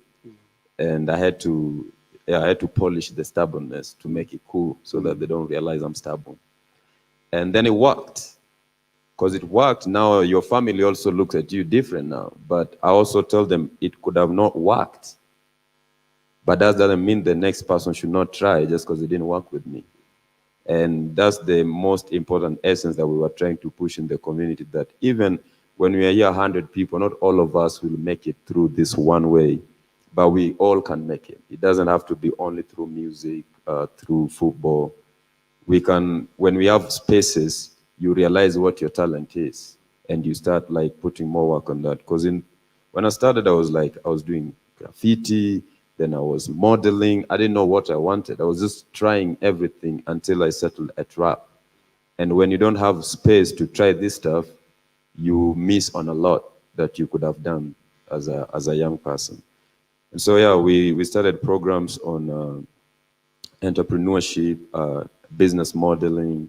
And then once I was invited to perform at the World Refugee Day in Kakuma refugee camp. And I saw what music could do to those people who didn't speak even my language. They were not Kenyans. And I felt like I needed to start a program there. And I started a program there called Refugenius that ran for 4 years. And the main reason was like, I felt like at that point, being a refugee was so negative. It's like by default, you are like some problem to people. And people didn't know also how to deal with young refugees. Because yes, there's the element of having food and shelter, and then what? These people are young, these people are talented. They don't need only jerry cans and water and super nets. They also need to be alive through their talents and culture. And we pitched some things. Took a long time for us to convince, the type of UN community that we were working with, because they are more of, it's called what? Agency organization. They only deal when there's like an urgent thing. Music was not urgent for them. Art was not an urgent thing. It's kind of emergency reaction, yeah. Exactly. So we were like, but this is urgent too. Because for what I understand with working with the refugees, it was like music was more of like a therapy for them. This is the way they ran away from all the pain and all the memories, is what through their songs, through their cultural practices. And we needed to enhance that to make them feel at home, away from home. Actually, it's interesting, Dr. Pizzo, you talk about music as therapy, because this is also something that is not recognized sufficiently. The role of music in medicine, music and healing. And in fact, my view has always been that all our medical doctors need to go through a unit on arts and healing, so that it's more holistic, and so on.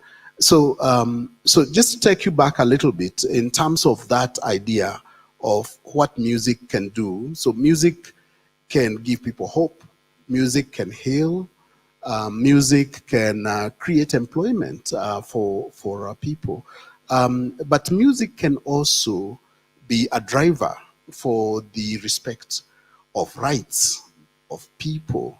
And I don't know, and especially when you look at, say, deprivation like poverty and so on, as a violation of the right to have dignified lives, because I mean, every human being has a right to a dignified living, shelter, and so on. Do you see our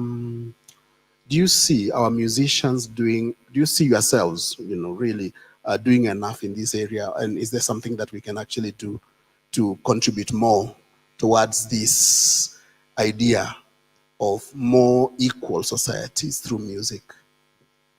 I think there's a few that are doing it. And yes, music should be like probably the number one advocacy for human rights or any kind of rights. And I tend to see when artists are starting, when they're starting like their careers, they're more conscious when they're starting. And then when they get to a certain point when they're too commercial and now they're making money, they forget. You get hijacked. Yeah, you get caught up in the system, the same system that you were talking about when you're just starting. So I've seen that a lot, and I think like our most commercial artists don't do enough. I don't know if I do enough or not, but I think I try, and it's something that is very personal to me because I'm part of a project. I was somebody's project. Coming from Kibera, I was a part of the project, and so those projects should continue because if that project didn't happen, I came through from certain spaces like this. My career started in a space called WAPI, that used to be run by the yes. British Council. Yeah, I know. Yeah, so if it With was not with for Akina Wapi, Garang, yeah? yeah, if it was not for Wapi, I'd probably still be in the streets, you know. So those spaces, and those spaces didn't start as commercial spaces. They started as like democracy spaces, freedom of speech spaces. And I think young people, and also mostly entertainers and creatives, are not doing enough to like talk about this stuff. You'll hear people talk when there's like, oh, election violence. They'll talk because they're scared it will reach them. They're not talking because they actually believe in like people in Kibera not being shot and Madare. They're talking because they're like, yo, if we don't talk, these guys are coming to our neighborhood and they're going to rob us too. So it's an oxymoron. It's crazy on how people actually think about rights until like it affects them, or until they, you know, there's sympathy feeling and there's experience feeling. Sympathy is what I would say sometimes the West feel for us. Just feel bad for us. Doesn't mean they will help us. They feel bad. And then there's you when you've experienced it. You don't feel bad. You want to get out of it. You don't feel bad. I don't feel bad being born in Kibera. It made me a different breed of person. But when somebody else I meet who's not from Kibera, I feel bad for me. Like, oh, I'm so sorry you had to go through this. No, you don't have to be sorry. Absolutely. Yeah, I'm a tough man. Yeah. Yeah.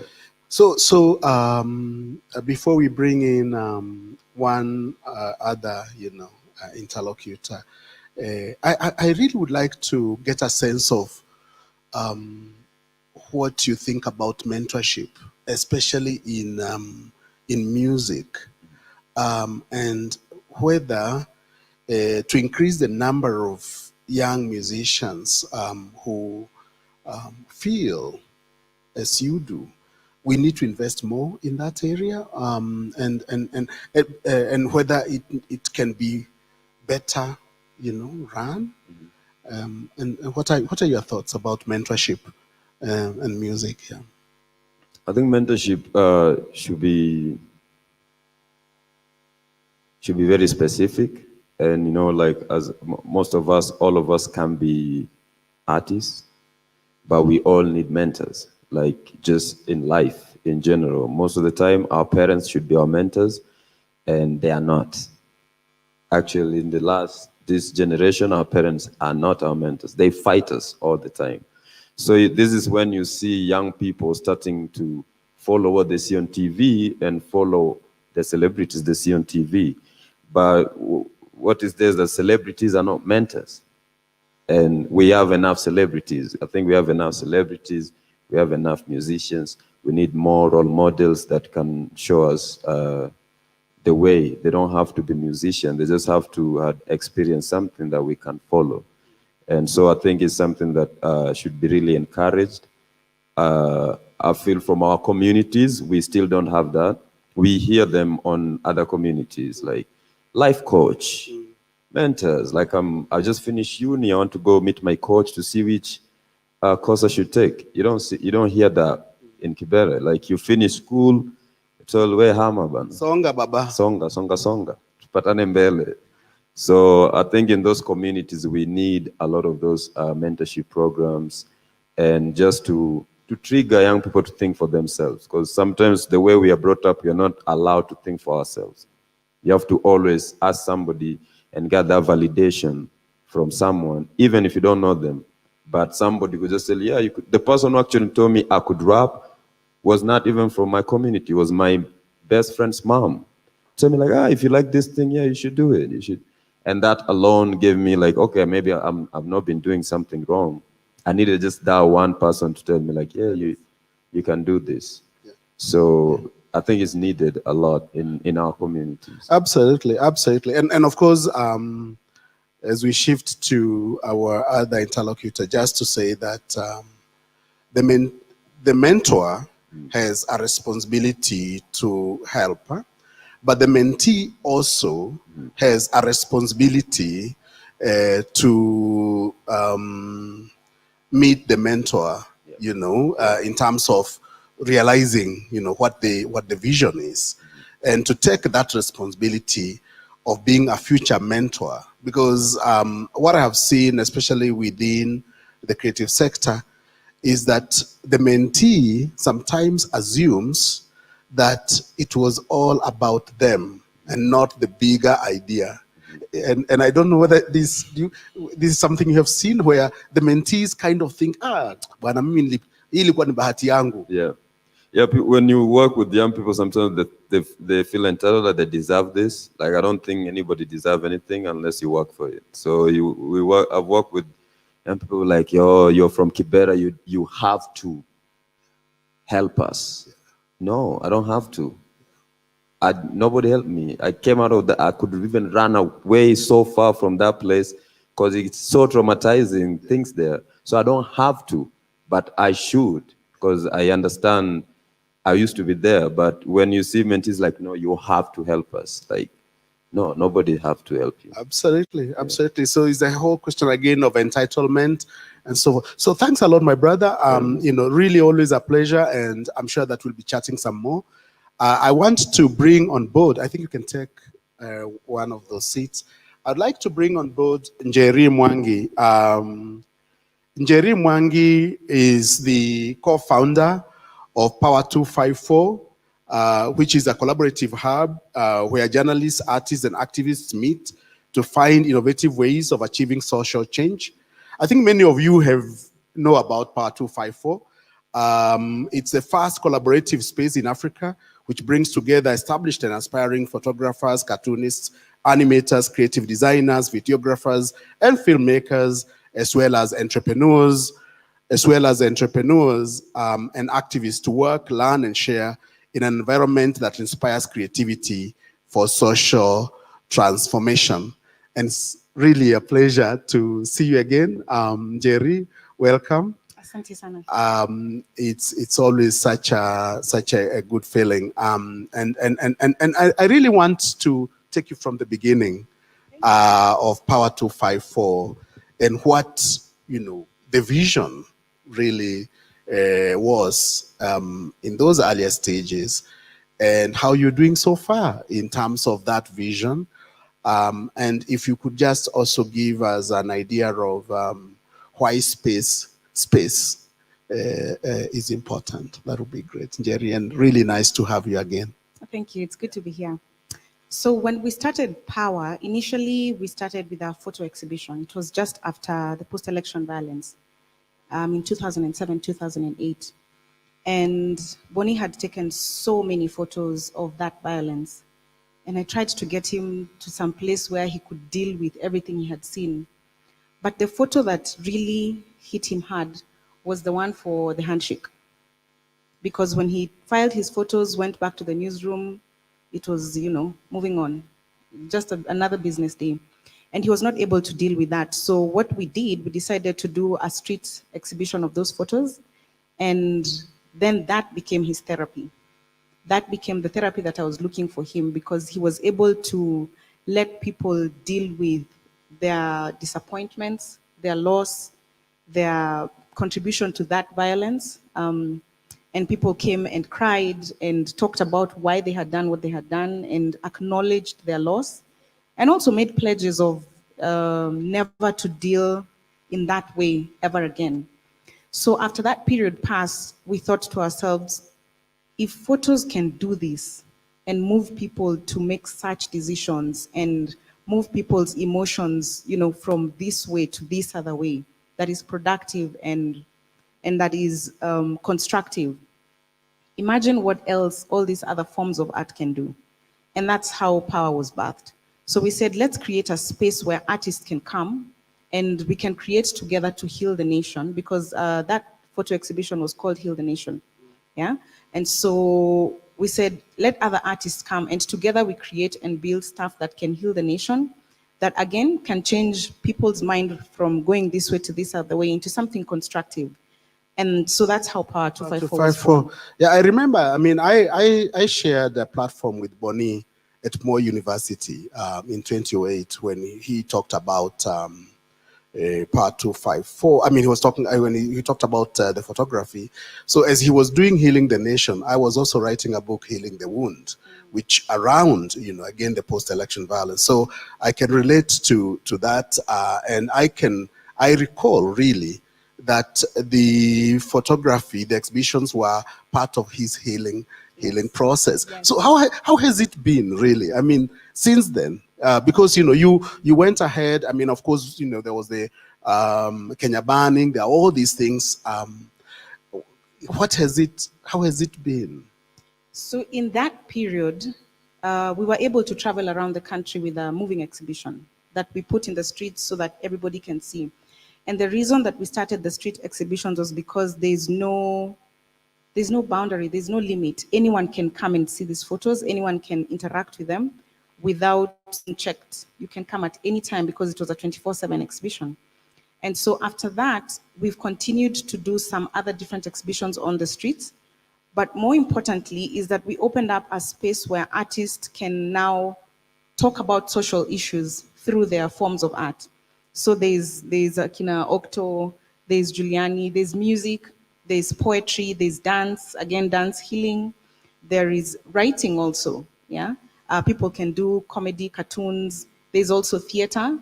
And we've engaged with different kinds of artists who have put out different forms of expressions through all these different ways and touched on something that is a social issue. Because every day we interact with some form of art in one way or another. You're either listening to music or you're looking at something beautiful that has been created by somebody, you're wearing jewelry, stuff that has been thoughtfully crafted, yeah? And thinking that way, you think about how then can you create for change? So it is something that can be economically empowering to you, but also that empowers a group of people that you're with or a community by what you're creating. So when people interact with that kind of art that is very socially conscious, is what we've been trying to do to get artists to create in that sense. Yeah, very interesting. And I'm just wondering, because I've seen more and more, young people taking into photography. If you think about the work that you're doing at Part 254, the work that ASMO is doing in Mathare with photography and digital, technologies and so forth and so on.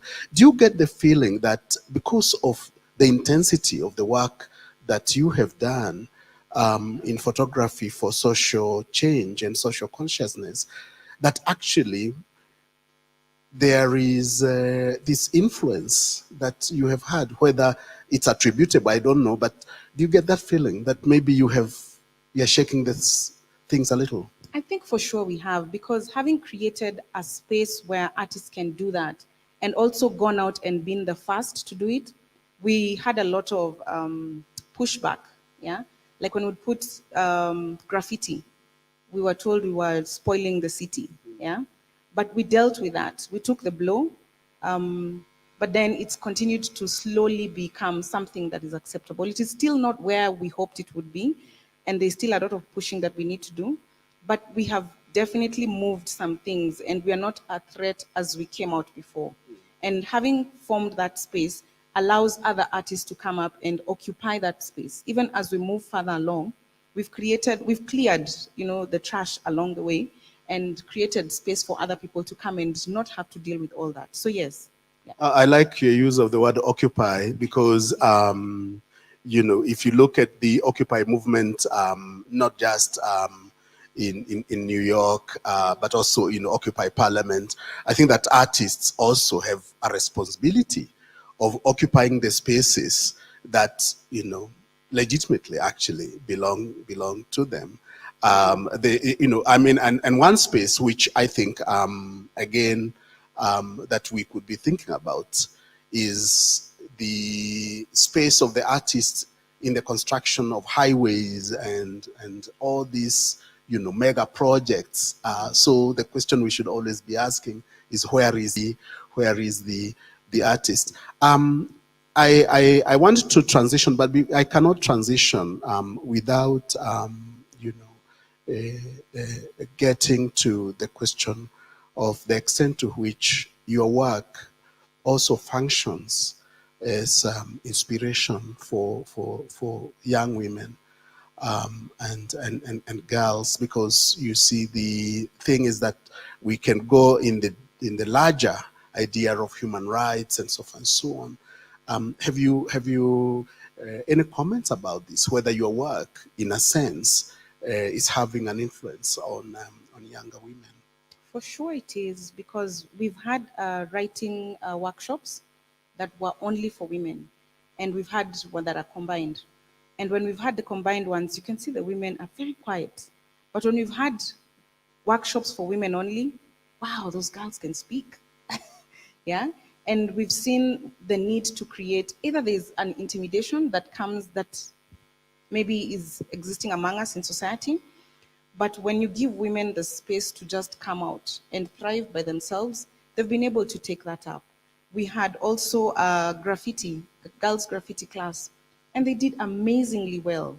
Again, given that space without feeling like there's some form of competition, they're also growing. So there's need for us to create spaces where women can grow, and so much more now than ever, because there's so much happening. And with everything, the girl child, again, this is a girl child, boy child, almost conversation. But still, the women need to be raised up in a way that they can thrive and grow without diminishing the boy child, for sure. Because we have to rise together as a society.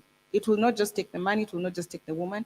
We need to be able to rise up together and empower the boy as we are empowering the girl as we are empowering the boy, without giving preference to any. Yeah. Yeah. So issues of zones of comfort for younger, women creatives to function without feeling the pressure of patriarchy and so on, and that their imagination can thrive, and which then takes me to the question of again mentorship. In those areas that, because graffiti arts is not necessarily a space that women occupy. I mean, women occupy other spaces, storytelling and other spaces, but not within the space of graffiti. And yet, in fact, when you think about film, some of the most successful producers in Kenya, actually women producers. So how can we entrench mentorship in those subsectors of the creative sector that are hardly inhabited by women? Or do we need to invest in those ones at all? Or do we amplify those areas which women seem to be thriving in? I think we need to create, like I said, we need to create those spaces and encourage women to step into those spaces. The fact that there's not, it's not you can walk in and find it available, makes many women stay out. Yeah. Again, the boldness, the confidence to step into those spaces needs to be encouraged. So when we create something for women and say, here it is, let's come and do this together, then it might be more encouraging just to get them in through the door. Yeah. And by so doing, from what I've seen with the graffiti, with the writing classes, they come out and they try. It's a blank canvas, and they have. The way we express ourselves is quite different from the way the man will express himself, with confidence, because that's how the boy child has been raised. Yeah, we have been raised to be more timid and quiet. And I recently had a workshop with women, and when we talked about what we can do to economically empower ourselves, it was the same old stuff that we keep talking about. Yeah, and it was very enlightening for us to realize that we have fit ourselves in a certain box. So we've said these are the things that women can do. So can we dare think of something outside of that? I ride a motorcycle, yeah? And when I ride my bike, people look at me like, Jerry, easy vitu, they're for men. I'm like, who said? Who said? I have ridden all the way across the borders, more than so many men that I know that have not ridden across. What does that make me? Yeah? So we need to encourage women to do these things that are seen to not be like for men, because there's nothing that has been set aside. I think if there's anything that has been set aside that women can do is just give birth, because a man will not give birth, right? And that's the only thing, and that's the way we have been built. Everything else we can do. And even for a man, anything he can do. So we have to raise the conversations that we've been having around with women and around women. And by so doing, create spaces for them to start letting them in. Then we see where it can go. Absolutely. Yeah. Because if you take the view that all you require to thrive. Of course, I mean, there are many things you require. You require a facilitative environment, that does not limit you, all sorts of things. But, really, the imagination, I mean, that the fact that the imagination of young women is as vibrant, strong as the imagination of a young person. And that the limitation in terms of the spaces, the creative spaces that women can occupy, is essentially socioculturally determined. Some of it have to do with security of women. I mean, the fact that some spaces you have to kind of occupy at night, and as a young woman, you cannot occupy that space because, of the of gender-based violence and so on and so on. And that we need to build systems that protect women so that they can thrive in all those spaces without limiting their creativity. I don't want to let you go before asking you this question, because I know you not only do motorcycling, but you also do hiking. Yes. How did that happen? When did you start hiking, and what has that meant for you? Are you sure you have the time? No, I have exactly. I just tell me very, very briefly. Because I wouldn't let you go without that. When I was in college, I went to Daystar many years ago. And then we had a place where we'd go hiking and rock climbing. And for me, just that adventure and thrill, is this something I can do? Again, it's the guys who used to do that stuff. So when I entered into that space, I was like, I don't know if I can do this. I may die. Yeah. But then I started doing it and I was like, I didn't die. I didn't get hurt. And it was fun. And I've never been able to not go. Even now, I still go with my children and they love it. Thank you so much, Jerry, for that. I really needed to hear that from you, because, again, these are the spaces that we are encouraging younger women to venture into, I really want to thank you for this, and I'm sure we'll be having additional conversation. At this moment, I want to invite Willie Oeba, who is a spoken, I think you can take, who is a spoken word artist, to give us an interlude as we transition to other spaces. Willie, if you can give this to us, this would really be good.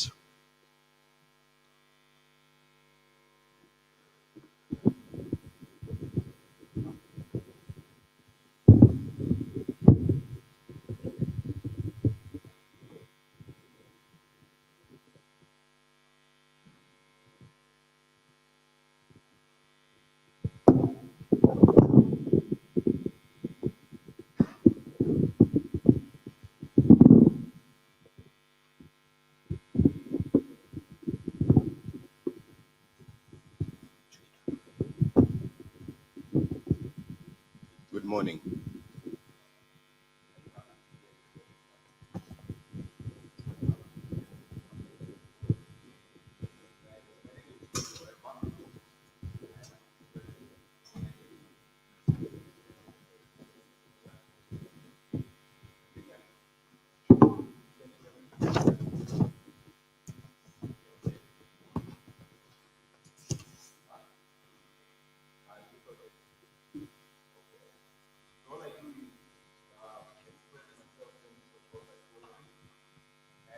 This morning, we've been talking about women with disabilities.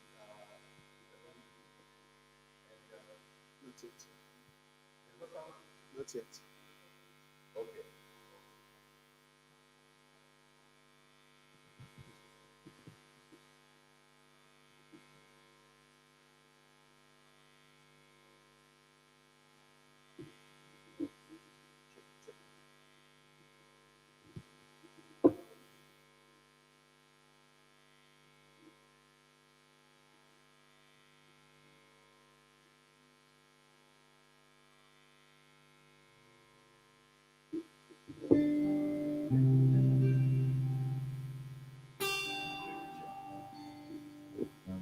Check, check.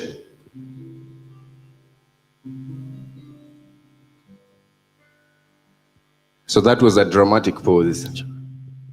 So this morning, she was talking about the struggles women with disability go through.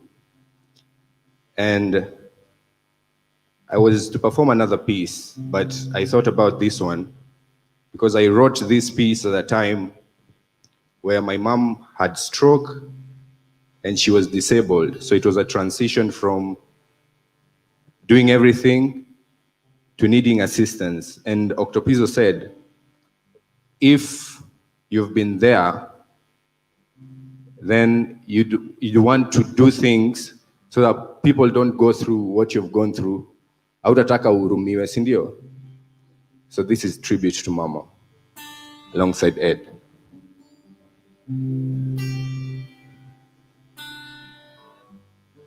Thank you, Mama, for all you've done for me. Thank you, Mama. Oh, thank you, Mama, for all you've done for me. Thank you, Mama. Well,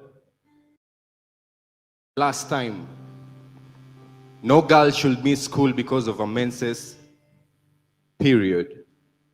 Some of these girls have been hit more than your favorite songs has been on replay. But with the smiles they give, most of you can't tell. I'm here to tell these girls that it is well. And when they die, all they deserve is the heavens. Because on earth, they've been through so much hell. Because my mama never raised voices. She raised a son. Because she taught me. She taught me to be everything that I want to be, but the best thing is to be myself. That I can never have everything, nor the excuse of not having them. That I trust you is a better compliment than I love you, since you'll always love the ones that you trust. But it is not always that you'll trust the ones that you love. Yes, she taught me the art of love. See, when I love her so much, the best gift she can give is to trust that I love her like I do now. Mama, I love you. When I make you mad, I will apologize and apologize. And when you're mad of my apologies, I'll start apologizing for my apologies. Because my mama never raised voices. She raised a son. So a toast to the man that I am. You see, I use my mama's second name now because she is masculine. With belly muscles that stretch from the first, second, third to the 9th month. But even stronger lip muscles that utter words that move my soul. You call this the strength of a woman. These are just words that have motherly touch in low tones, whispers, and mama. If she has figure, trust me. Forget about that because she's my fatherly figure. Now, 8 won't match. She's first in this chat list. Not on the anatomy of the waist downwards, but from the neck upwards. Now, she's the head of the family. Well, these words are sick because she has blood pressure. That won't kill her. Her smile is sweeter than diabetes. The mortality of her smile defies the fact from dusk to dusk because she's never upset. Unlike the soil, when you add water, she never turns mad. She's the little kind of short people you'll ever strain to look up to. Her head is like a funny 6-story building because she is smart upstairs. Well, she walked in drugs and tattered clothes to feed us. That is why she's always smart up here. So I don't need Tyra to tell her how much she is my role model. Because she doesn't walk straight, but trust me, the footprints in which I follow from her are straight. Walks not in transparent clothes so that God can see her through now. She prospers. Not good in football, but in everything she always chipped in. Now bet she had so many other goals in life. Tribute to Mama. Thank you, Mama. Let's give it up again to Willie. Thank you so much for that. You know, I always feel kind of emotional when we have that type of performance because I really love it. I love performances that speak to my heart and that performance about the strength of our mothers speaks to my heart in a very special way because I don't think we say enough about the strength of our mothers. At this moment, I would like to invite Stephen Okwani. Stephen Okwani does very interesting work in Kisumu. And he runs an institution called Talanta, which is the Kiswahili word for talent. And I will be having a discussion with him about the work that he's doing in Kisumu. So Stephen, I think I'm one of the luckiest people in town because it's only exactly 2 weeks ago when we interacted in a different forum. So I feel very lucky to be having this discussion with you. Thank you. Because when we met, I didn't get enough of Talanta. So if you could just give us a sense of how you're using, the arts in Kisumu to increase accountability at the county level, and also to just give us also a sense of the modeling, of ideas in Kisumu. That would be great. Thank you very much, Prof. So my name is Steve from Talanta Africa in Kisumu. And just to give a history of how Talanta Africa came into being, largely Kisumu is, the artists in Kisumu are socialized in a way that their art is much more of entertainment. So for a longer period of time, I was also part of that cohort that could largely do performing arts for entertainment. And of course, we know the famous World AIDS Day when artists could always be called and people form different items just to go. And by that time, we were earning T-shirts and also earning a bottle of soda from the organizers. But we were passionate about just giving out information. And so we were socialized in a way that each and every time we could tailor-make items that speak to specific kind of a theme or an agenda. We never had like a freelance space where we could automatically and autonomously perform art that could speak, basically transformative art that could speak to an audience. And largely, when I'm talking about audience, I'm talking about an audience that is culturally motivated, religiously motivated, and also like socially motivated in a way that they expect a certain level of they expect a certain kind of art to be performed. So in Kisumu, Talanta Africa works largely with the LGBT persons, which is of course a very controversial issue. And largely we've been trying to look at how then do we perform, do we come up with transformative art that could then kind of speak to the heteronormative language and narratives that have prevailed before that have hindered participation of LGBT persons in accessing healthcare and also largely in governance and leadership. So just like we understand, the country, or rather the world, let's say Africa, is still struggling with coming to terms with the reality that, of course, LGBT persons do exist. So any art that speaks to that kind of language is relatively kind of thrown away. So as Talanta Africa, we saw a need to really come in to use our art to speak a language that is responsive to the needs and realities of LGBT persons. And that largely interrogating the healthcare system and how it responds to the healthcare needs of LGBT persons. Additionally, also looking at then how religion and culture can also be, can also have an alternative language in terms of how they depict LGBT persons. It's extremely inhuman for a human being who then does not correspond to a gender awarded at birth to be kind of placed, or rather given a certain narrative that then becomes a way of intimidation or becomes a way of just shrinking their participation in different spaces. So art has played a very key role, and currently. So basically, you looked at the society. Yes. And you said there is an issue here in the society which needs to be discussed. The way we can get into a conversation around this issue is through the arts, so that the arts are used to enter to enter into a conversation over a sensitive issue that otherwise would not happen. Is that the way you did it? Exactly. So then, art, how we do our art, we don't do our art in a way that the audience claps for us. Yeah, that is not like an achievement, because audience will always laugh at anything they want or clap to anything they want. But then we do art that then speaks to the art. Because at the end of the day, even here at KNT, when then the audience leaves and have performed a piece of art that spoke to their art around LGBT issues, then they will be like, their art will now be speaking to them. I want to be there forever to talk to them. But their art will keep on reflecting that kind of language. And largely art, performing art, as a way of just speaking to that kind of space. Yes, so that is the gap we realized. And we said we cannot also participate in broadening the gap.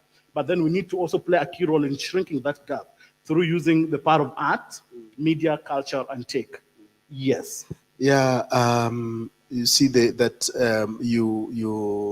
because unlike other areas of knowledge, our art, our creativity affects us and introduces a reflection over social issues that would not otherwise reflect on, because we are blind to those issues and those concerns. Because I know that Gado is also waiting in the wings and he wants to step into this conversation, I want us to just discuss briefly about your youth assembly, and whether that youth assembly, how it works and how it empowers the community to be able to engage with the county leadership or whatever. Yeah. Oh, yeah. So the Youth Model Assembly run by Kisumu Progressive Youth is actually being run by Kisumu Progressive Youth, which is also a partner organization in Kisumu that we work with. And Kisumu Progressive Youth convenes the Youth Model Assembly, that is a replica of the county assembly, the Kisumu County Assembly. So what then the Model Assembly tries to achieve is kind of do recommendations and memos to the county assembly in terms of issues, because this youth then, the Youth Model Assembly is made up in a way that the representation comes from the 35 wards of Kisumu County. So when they convene with motions that they can deliberate on the practical issues that affect young people at the grassroots level in terms of governance, in terms of health, et cetera, et cetera. So when then they convene, they have deliberate discussions around that. And because it's not a law-making space, it then recommends these kind of solutions. But you work in partnership? Yes, we work in partnership with the Youth Model Assembly. We actually also present petitions to them in terms of key issue that we've also realized at the community level. So this then translated into house business within the county assembly, and then the Model Assembly now does a follow-up. They have a follow-up mechanism of making sure that the deliberations, like the recommendations, are kind of tabled, debated on, and kind of way forward realized. Do you see particular forms of art as more amiable to addressing issues of LGBTQ community? Are there certain artistic forms that appear to be better placed to deal with those concerns than others? Yeah, we know, and of course it's in public domain, the kind of work Kawira used to do on the Kanga Love, may the soul rest in peace.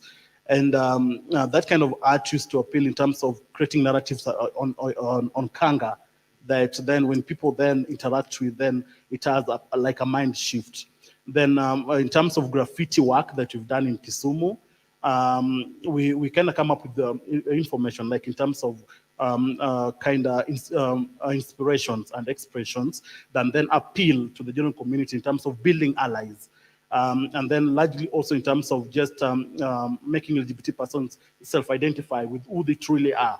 Yeah, and not hiding in, of course, larger quote unquote, their awarded gender at birth. Yeah, and of course the theaters, we do much more theaters and documentaries. So these theaters are then documented to be screened, and documentaries is also documented to be screened during sessions. And then post those sessions, we bring on board, of course, the county governance, or we bring on board the Health Fraternity, just for us to have conversations on how then there's a minor conversation can build up to repealing 162 to 165 of the Kenyan Penal Code that has been there in existence for quite a long time, and is being quoted everywhere, discriminating against LGBT persons. So we are kind of playing a contribution role through the art to the 162, repeal 162 to 165 of the Kenyan Penal Code.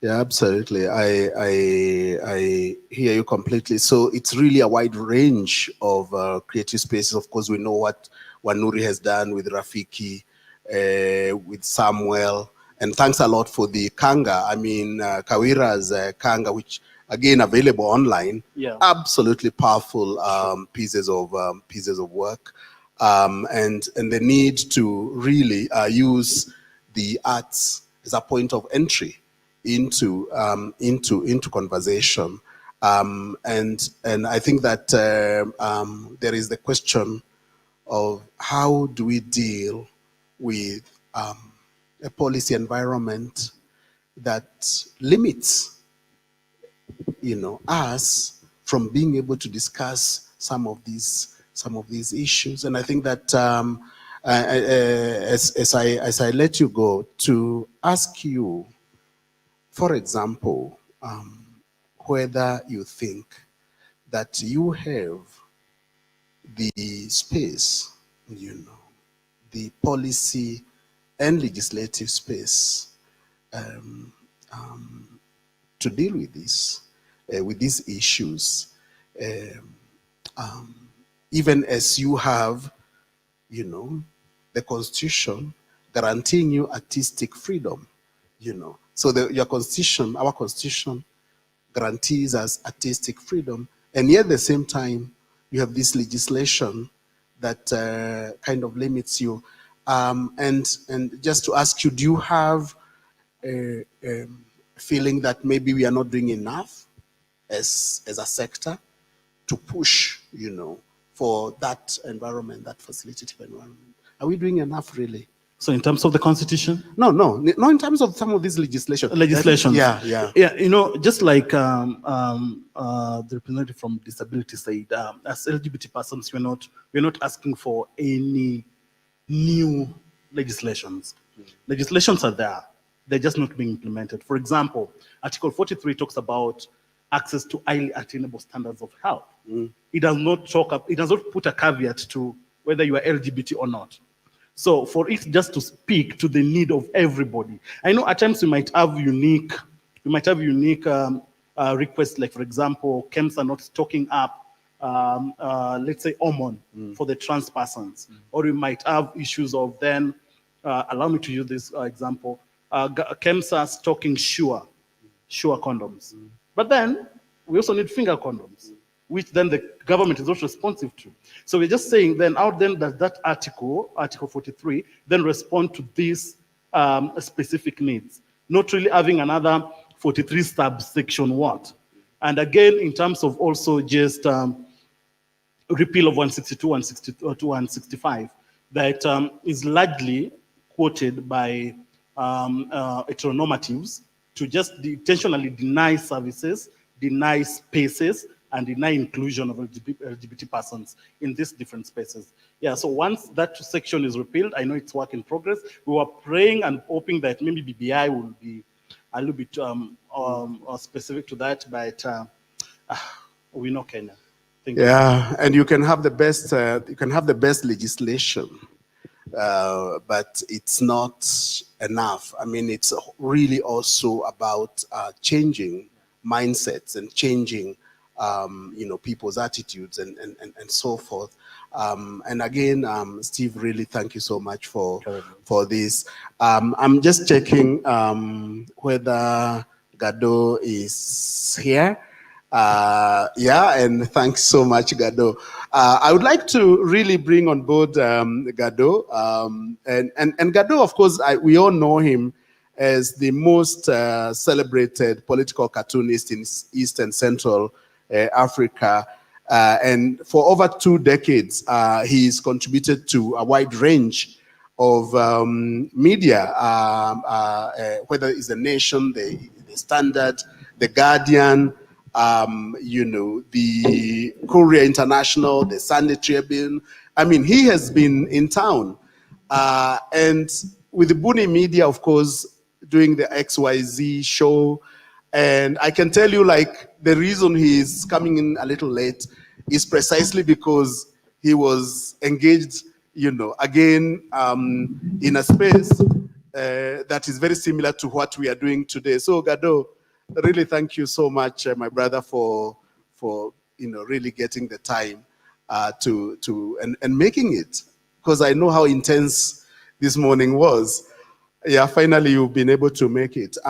So, you know, we are talking about you know, creativity and innovation for social transformation, and you have been in this terrain for, you know, for quite some time.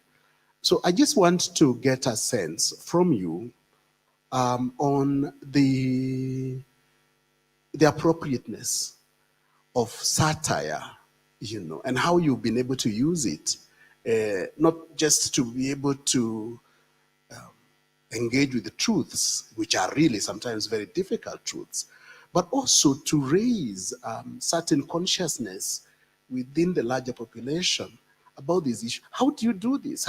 And also how do you just keep alive? Because there are such, sometimes you do things that are so daring that some of us are like, wow, how did he just do that?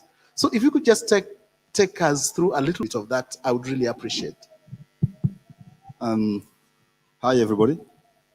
Thanks, Prof, for that kind introduction. And my apologies for the delay to come today. I think to begin with, if I reflect back, I think partly is that, you know, quite frankly, I've also been quite lucky in terms of what I've done. I don't think that a lot of times I think I'm the most talented person. No, I don't think that I'm the hardest working person. I think there are a lot of people who work as hard. I think I've been fortunate in many ways. I've managed to start my career working at Daily Nation, the biggest newspaper in East and Central Africa, and you know, that's a huge platform. And you know, I started when I was pretty young, and so I had to learn quickly. But still, that was a huge privilege. Second is also, as I reflect, I think doing what I do is also a privilege in many ways. A privilege because as a satirist, as an editorial artist, you do stuff that not many mediums can tackle. So it is that you have that opportunity. Of course, it's always difficult, and we have seen in the past the danger that comes with the job.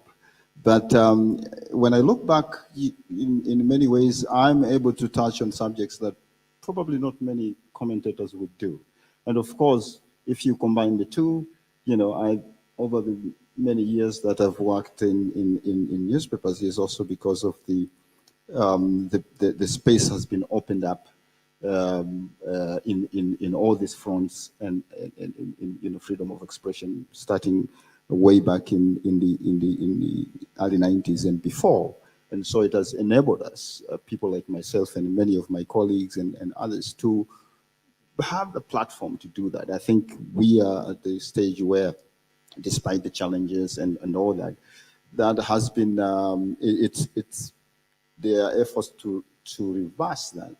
But of course, there have been lots of, whether through legislation and also activism, that there have been pushback. So that has been quite, it's a struggle. And I guess it's a struggle that we should we should remember that will continue. I mean, to put things in perspective, in United States today, you have actually satirists and cartoonists who are being fired for satirizing and lampooning Donald Trump. Now that is actually the challenge that we are facing. And this is supposed to be the biggest democracy in the world, as they claim. Yeah. Exactly. So you have that challenge, and I think I've always argued that it's important to remain vigilant because also we are privileged because there are people who lost their lives, there are people who actually have gone through for us to enjoy what we are enjoying. Now, broadly speaking, also on the matter that I think you have discussed earlier, is that I think, largely speaking, and is that there has to be part of that. There has to be more push for the government to invest in the creative and the arts. That actually that has to be number one priority. Again, as I said, I've been privileged in that sense. You know, if I'm to look back, and a lot of people sometimes, you know, credit talent and all that. Talent is always overrated. You know, it's actually a lot of other facilitative. Exactly. Yes. That yes. actually, you know, would you know, bring stuff to fruition. I mean, one of the things that I do, I work privately and as an organization with Buni. We work with lots of young talents, voice artists, comic artists, editorial artists, artists in creatives in the film industry. We work with them. We have an internship program, and there are quite a huge number of I conduct a lot of mentorship. So there is actually a huge pool of talent and creativity out there that needs to be tapped. Now, when it comes to, I mentioned the government, is that the government has done very little, and that is across Africa, you know, to promote that. They've come up with some of the programs here and there, whether it is Uwezo, but that's, it's not enough. Secondly, is that I think we are also living in the era where we have a very outdated education system, globally speaking, by the way. And so you have a system that has always probably looked down at the arts and culture, you know, in its programs and system, and which is unfortunate. But we have entered an era whereby actually not only that has been outdated, but also you have technologies that demands arts and culture to be central to your education system. So I laugh sometimes when I hear, you know, the call for push for sciences at the expense of the arts. It shouldn't be like that. And I think that that's also part of the bigger problem. If you look at the technology today, and if you look at the whether it is AI, whether it is actually the internet, it demands the arts and culture, the humanities to be central to the upbringing of children, to the education sector. So that also needs that needs to be looked at. So basically, you are saying that the model of development that we have taken, which seems to assume that, you know, the arts are essentially a footnote to development, that it's actually the development is driven by the science, is a wrong model. And that this model needs to be challenged. It needs to be reconsidered completely. And that you centralize, you know, the arts and humanities, and then work everything else around it. Exactly. I'll give you we are human beings are creatures of we are fictional creatures. Imagination. Imagination and stories. Yes. whether it's religion, whether it is actually this, the writers, the books and all that. That is who we are. But then you find that a little bit lacking in most cases. Now, you can argue that, well, we don't have an industry and all that. But the reality is that even in developed countries, you would see that what they have done is West, you would find that there has been actually a considerable amount of input into the, I don't necessarily believe in looking at it from the commercial perspective, but also you find that lots of successful governments have actually done that by investing into the arts and humanities, and we should stop to look at that as a market force alone. I think there is a drive to that, and I think that is a problem. Absolutely. They serve arts and humanities. They serve a huge purpose as far as humans are concerned. I have a story that I always laugh at the. All these, we marvel at mobile phones and it's not scientists who created mobile phones, it's writers and artists who actually thought about them, decades and decades ago, and they wrote about it. Absolutely, I mean, science fiction. There are as many examples about that, and I think that is something that our policymakers and leaders should understand. I mean, there are countless of examples, but we simply do not pay attention to that. Let me take you back to yourself. Were you always a political cartoonist? When you began your work, when you think about the first piece, was it political? Not quite, but I do remember that I was actually, there are two things. I don't think I was, even in school, if I look back, I don't necessarily think I was, there are a lot of my friends and other kids who could draw, and I grew up with it. I think I had a huge encouragement from my parents, especially my mother. That helped quite a lot. Again, it's also, also a string of luck. I had an art teacher at a very early age when I was in schooling. I think at standard 5. I mean, I could look, somebody to look up to. I think I was also very somehow followed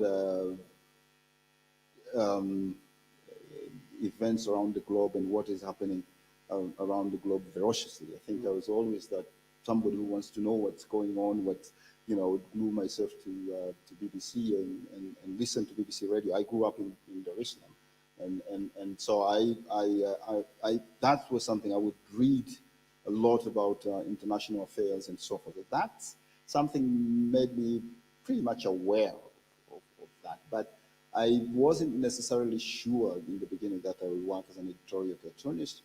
Actually, my first business deal was as a standard 5 kid. I actually did a comic book of a story my mother read to me, and I actually sold that to a colleague for, I can't remember, I think about $15 back then.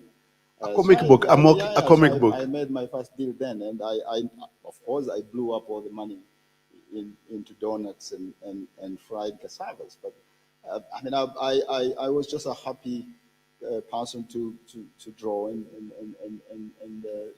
to have fun at that time.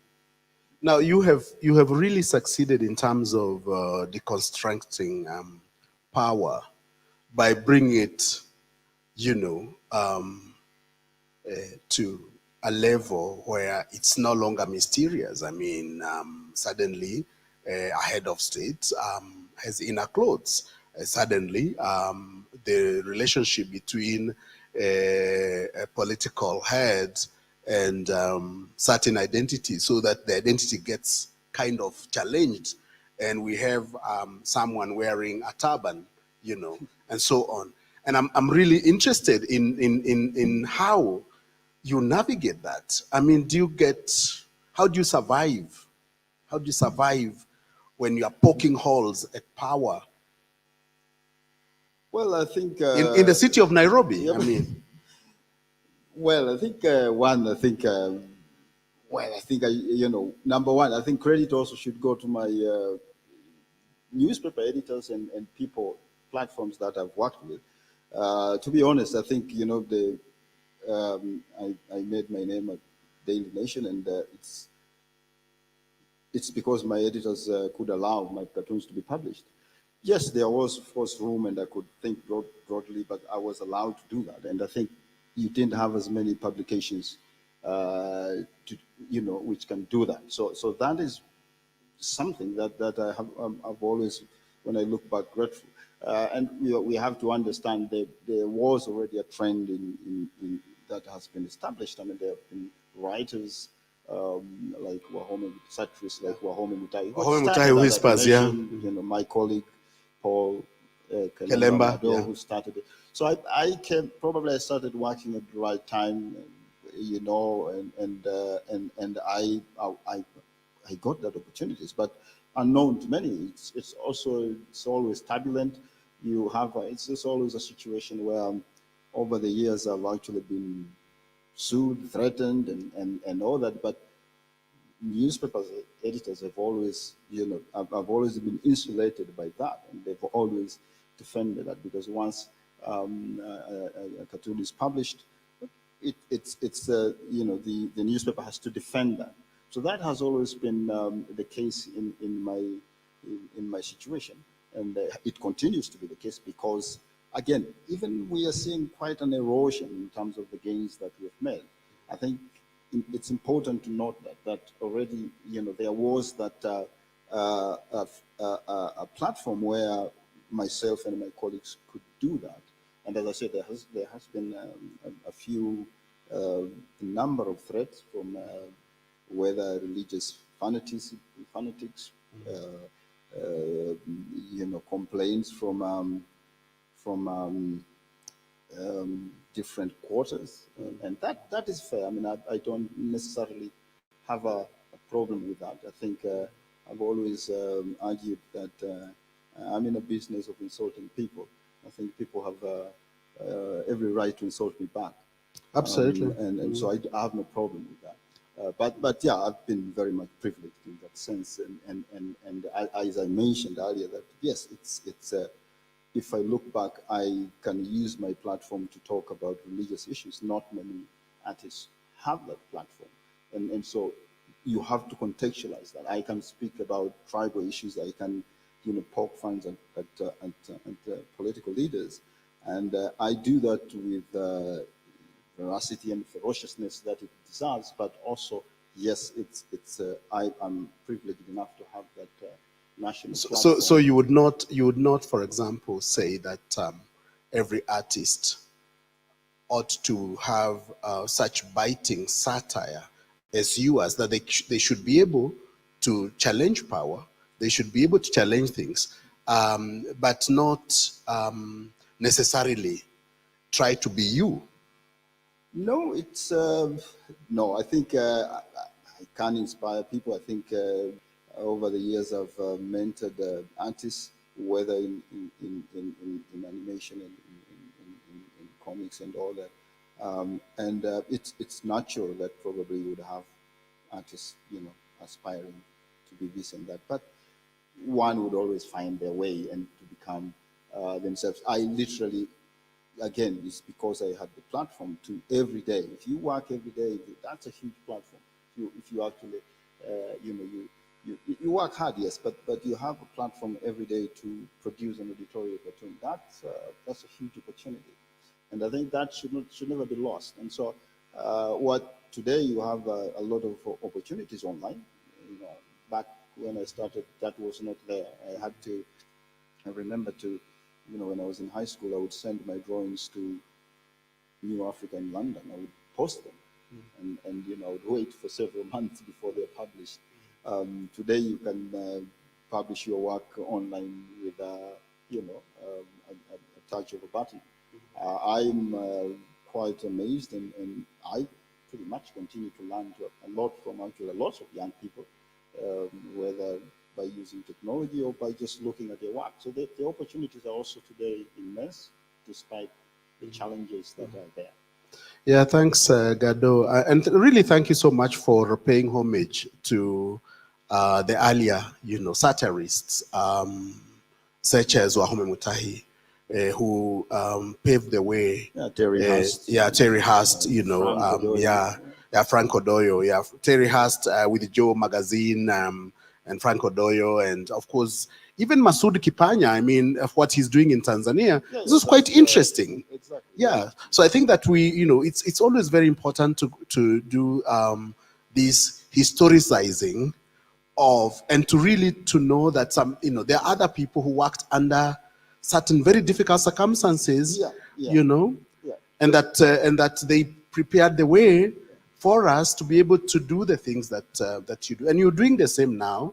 You are making it possible for future, artists to also, benefit from the terrain that you're creating. I would like to open this one up a little bit now to interaction.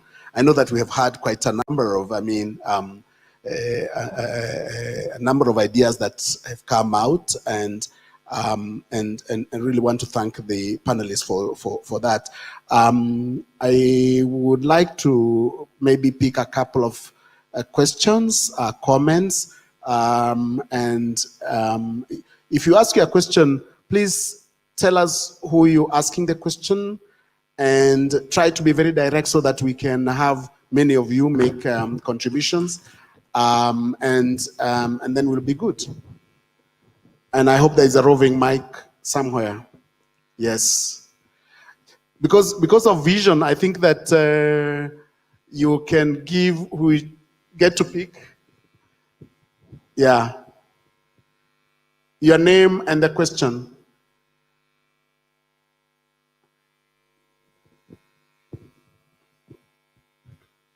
Morning, everyone. Morning. My name is Kennedy. Sorry about that. My question is to Octo. I have some interest in music. Unfortunately, I was raised in an environment in a family where that was not an option. So later on in life, I tried, but it didn't go well. So I've ended up.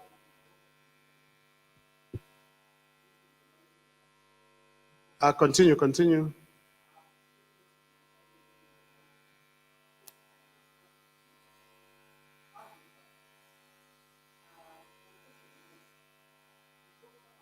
Can we have his mic on? It seems like it's off.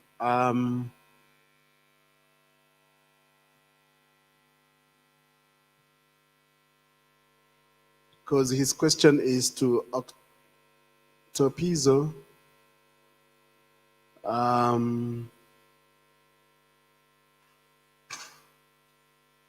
It's okay.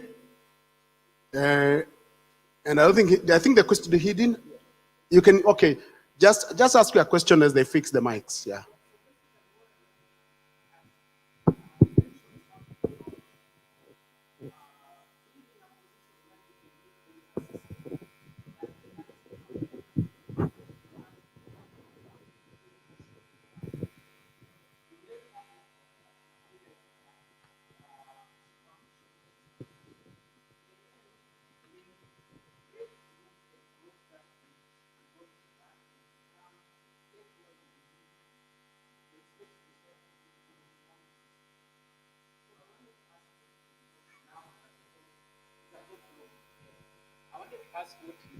Doing in his capacity as an influencer to make that difference, specifically on the system. I know there's a lot he's doing, because there's as a person of interest in the talent industry, I know there are many guys out there, and you can create that platform, but that's not enough, because talent only makes sense when you can commercialize it and make a living out of it. So I just wanted to ask him what he's doing to deal with the system, because that's the greatest obstacle. Yeah, so it's almost like what contribution can we make to dismantle or even shift the structures that inhibit creativity and the growth of talent? I think that's the big question. I think although the question has been asked to Octo Pizzo, I think that many of you would also be able to reflect on that. Can we take a second question?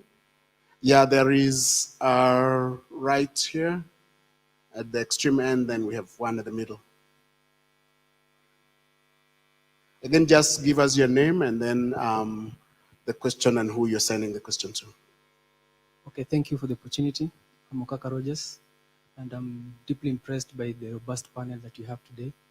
And I'd first start by thanking them because I feel I've been touched my entire life by some of the members that are sitting right there, starting with Gado. I remember growing up, tracing some of the drawings that he was doing in the dailies, and we'd put them up for competition, and apparently we still continue the trend, retweeting some of his arts and pieces, and still plucking some and sharing it on our status. I hope I'm not breaking any copyright rules from your pieces. Other than that, Okto, shukuru sana. Your art is truly inspirational. Other than that, I believe some of our members in our communities, some residents in my constituency, have benefited from some of their programs. And apparently, we've never been able to meet face to face. And I hope today I'll get that elusive selfie after this. Rogers, you're good. Thank you, thank you. To Liz, what you said was really powerful, and I'm deeply impressed. And being that you are encouraging people living with disability to actually shun away from tokenism and charities, I feel so much deeply inspired that you're not only encouraging them to do more, but be more.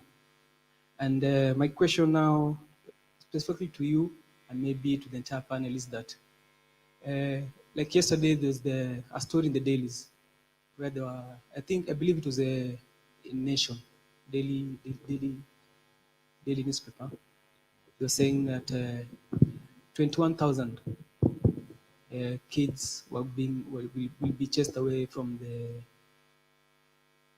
charity homes where they are, and I believe majority are people living with disabilities. And yet, seeing the work that you do and encouraging these people to be more and actually practice something else that is much more sustainable. And here we have people, members in parliament, who even some are PWDs, and they are not really raising up these issues and fighting for people with disabilities.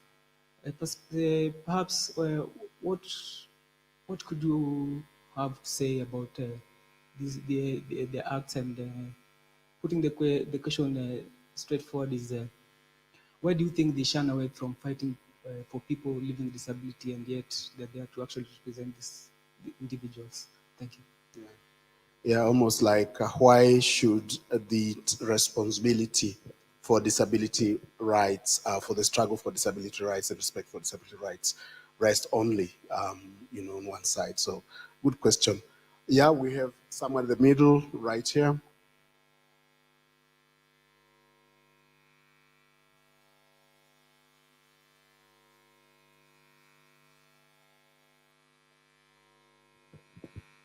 Well, thank you. Good morning. Assalamu alaikum. Alaikum salam. Natumia Swahili kwa sababu natoka Pwani. Natumai Stephen pole, si kidomo chako lakini itabidi uzoe. Mimi naitwa Nicholas Songora, mkurugenzi wa shirika la Manyata Entertainment CBO, na pia mshirikishi wa mashirika ya serikali katika ukanda wa Pwani. Ningependa kuwapa kongole za dhati kwa mjadala mlioweka siku ya leo. Asante sana. Swali langu la kwanza linakwenda kwa ndugu yangu Oktopizo. Najua amesadiki kwamba inafika mahali wasanii wakishainuka wanamezwa na system, hususan wale ambao wanaanza katika hali ya mchakato na ukereketwa kusukumia masuala ya maendeleo katika taifa hili. Kwa hivyo ningependa kumuuliza, je, ina maana ya kwamba tuambie wasanii wanaofanya activism ama ukereketwa wasiingie katika masuala ya kutengeneza pesa, maana watapoteza identity yao? Kwa sababu hapa inaogofya. Na nikitangaza swala hili katika hali ya kutaka kulitatua kueleza zaidi, bwana Oktopizo, ningependa kuruka kwa dada yangu pale kutoka Power 254. Tulikuwa tukiona wasanii ambao walikuwa wamebobea, akiwemo Sarabi, natamani kujua pengine walipotelea wapi, ama ni hii system pia iliwameza.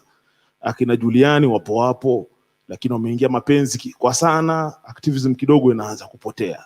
Je, ni hii system ama ni system ile nyingine ya politician imeweza kuwameza? Kwa ndugu yangu Stephen Okwani, unatumia sanaa kuongelea masuala ambao ni magumu kuzungumza katika sehemu tofauti, ikiwemo kule kwetu Pwani ni ngumu sana kuta mjadala masuala LGBTQs, na naona kwenu mmechukua, na ningependa kujua zaidi, je, wakaazi wa Kisumu wanachukulia vipi shirika lako? Na je, kiupande wa usalama, je, mko salama? Na mwisho kwa ndugu yangu Gado, tumekuona katika magazeti muda mrefu, ningependa ufafanue zaidi ile swali ambaye ndugu yangu amekuuliza, maana hata mimi mwenyewe nimepata kuona katika mtandao saa nyingine threats zikitumwa, ukitafutwa, articles zikitolewa kwenye gazeti. Je, pengine imefika mahali ukakimbia ukaenda asylum, ama umejibana katika system, umeshika pia pande zingine, una wako pia wanakuzuia huku na kule? Manake kazi unaoifanya hitaji kongole na ni ngumu. Shukrani. Asante sana Nicholas. Naona kuna dada yetu hapa ana swali. Tutatumia lugha zote mbili, manake Nicholas ametuhimiza tumie lugha zote mbili. Dadangu.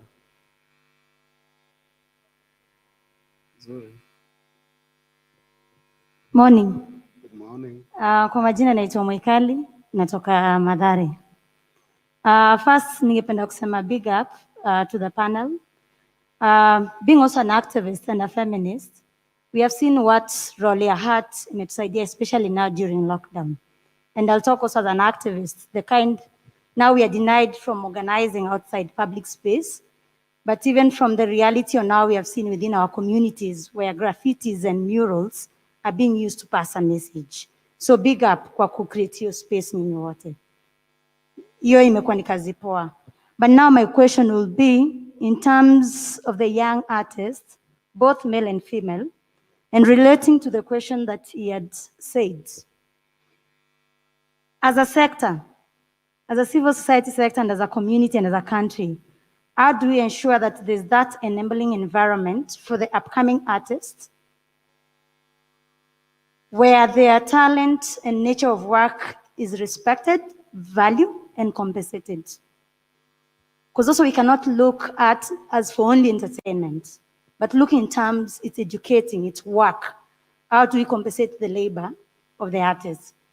And in relation to now talking about commercializing it, reality is that even the artists that have engaged with or we have engaged in within the space, you find because of capitalism, that's where now you'll see the issue you are raising. We are not putting more investment on them.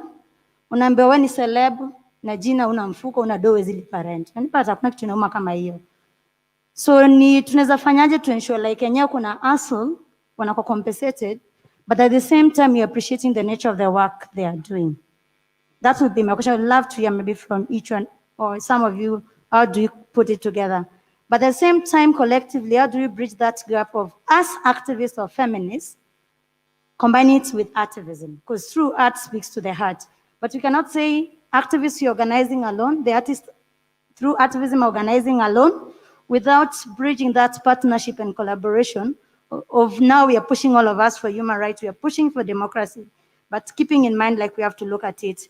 But also now of patriarchy in terms of the role of the young women into the art industry. How do we celebrate their role? I'd love to hear that. Like how do we celebrate the role the young women have been putting in terms of the art within this space? Thank you. Thank you very much, Mwikali. You know, the challenge of COVID-19 is that I didn't recognize that this is Rachel. So nice to be with you today, and really grateful for the amazing work that you continue doing. And we're always very proud of the work that you do, not just in Mathare, but actually across the country and continentally. So really thank you so much. And I think that she's asked a very important question related to intersection between activists and, you know, activists and people who work in other domains of life, and how type of partnerships, we can build. I think we'll take one more, and then we'll come back to you.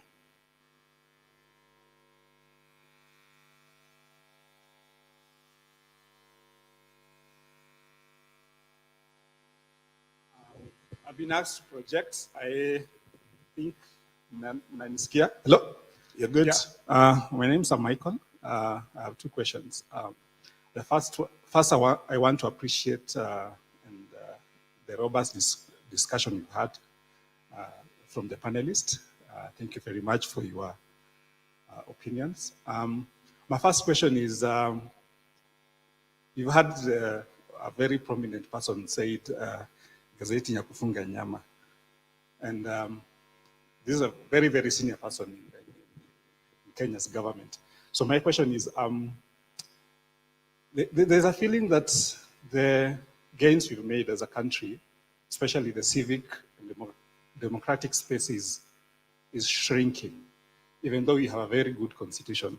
So what are your thoughts on that? Are we, with the constitution that we have, is it that we are not making use of it, or is it that indeed the democratic space is shrinking for people with divergent opinions? That is one.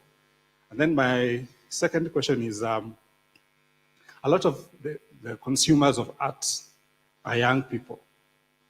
And you've seen most of Kenya's population is young, and a lot of them, actually let me say 90%, are tech savvy. So what are your thoughts on how maybe the creative sector can make use of the online platforms to be able to organize and also to basically ensure that we create the society that we desire for all of us? Thank you. Thank you very much, Michael. I would like Gado, if you could take, you'll come last. I would like us to start with Octopizzo, but I would like for you to take Michael's question about space, even as other panelists will address it, because of the space you occupy. And he has a question about the utilization of the online, online platforms and so on. So even if the others respond to it, I really would appreciate just learning a little bit from you. So, system ya majambas, Octopizzo, how do we do this?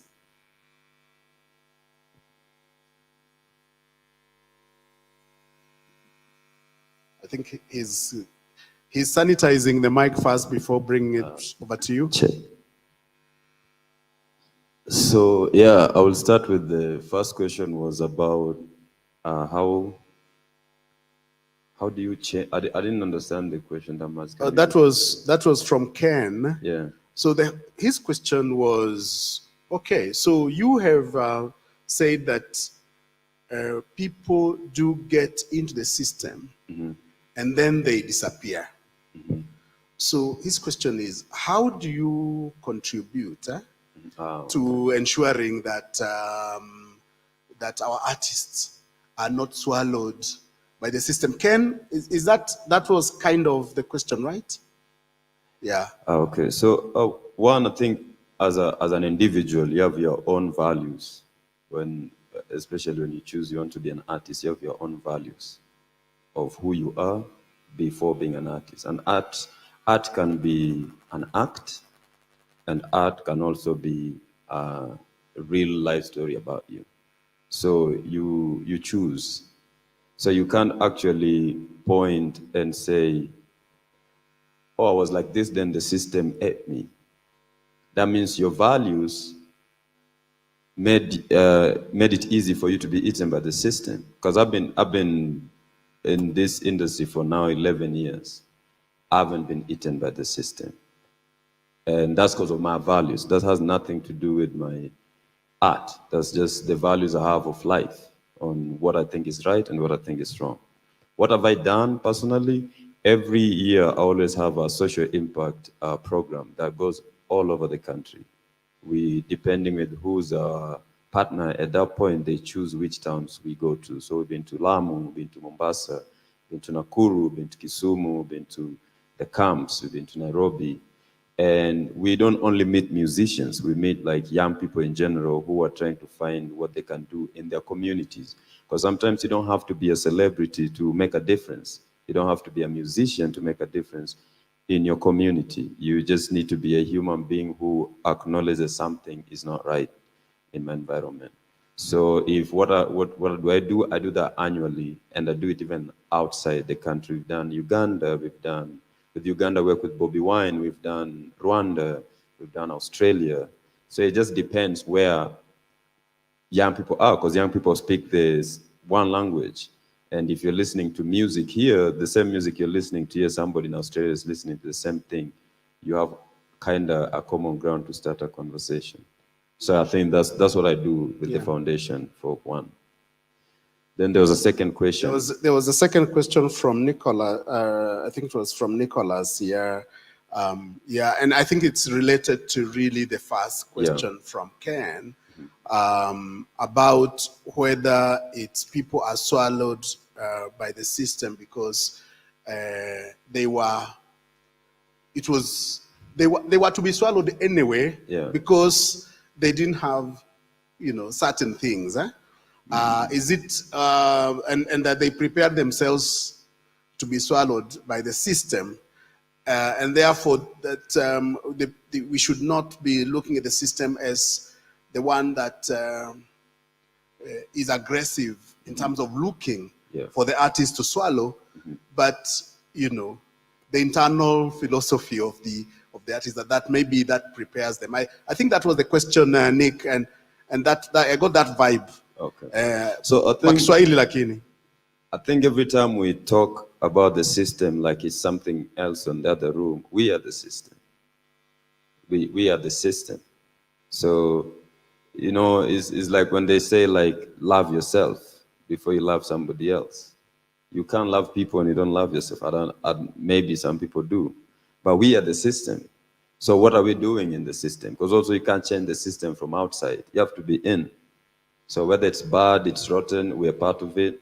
And what we should be doing is what small things can we be doing as individuals. When I see artists, like let's say when they start, like they become, we call them conscious. You are too conscious, and then you get to a commercial point, then you lose that consciousness. One is always, the radio don't play conscious music. The media don't cover conscious art. So the media has been part of the problem, being the system. Like when Gado said, like the papers allowed him to express himself the way he wanted. The radio doesn't allow us to express ourselves the way we want or the way we would like. So we have to say things that the radio want to get the airplay and to get paid. The spaces that would say like support conscious stuff, like any other organization, sometimes don't appreciate us enough as we might think.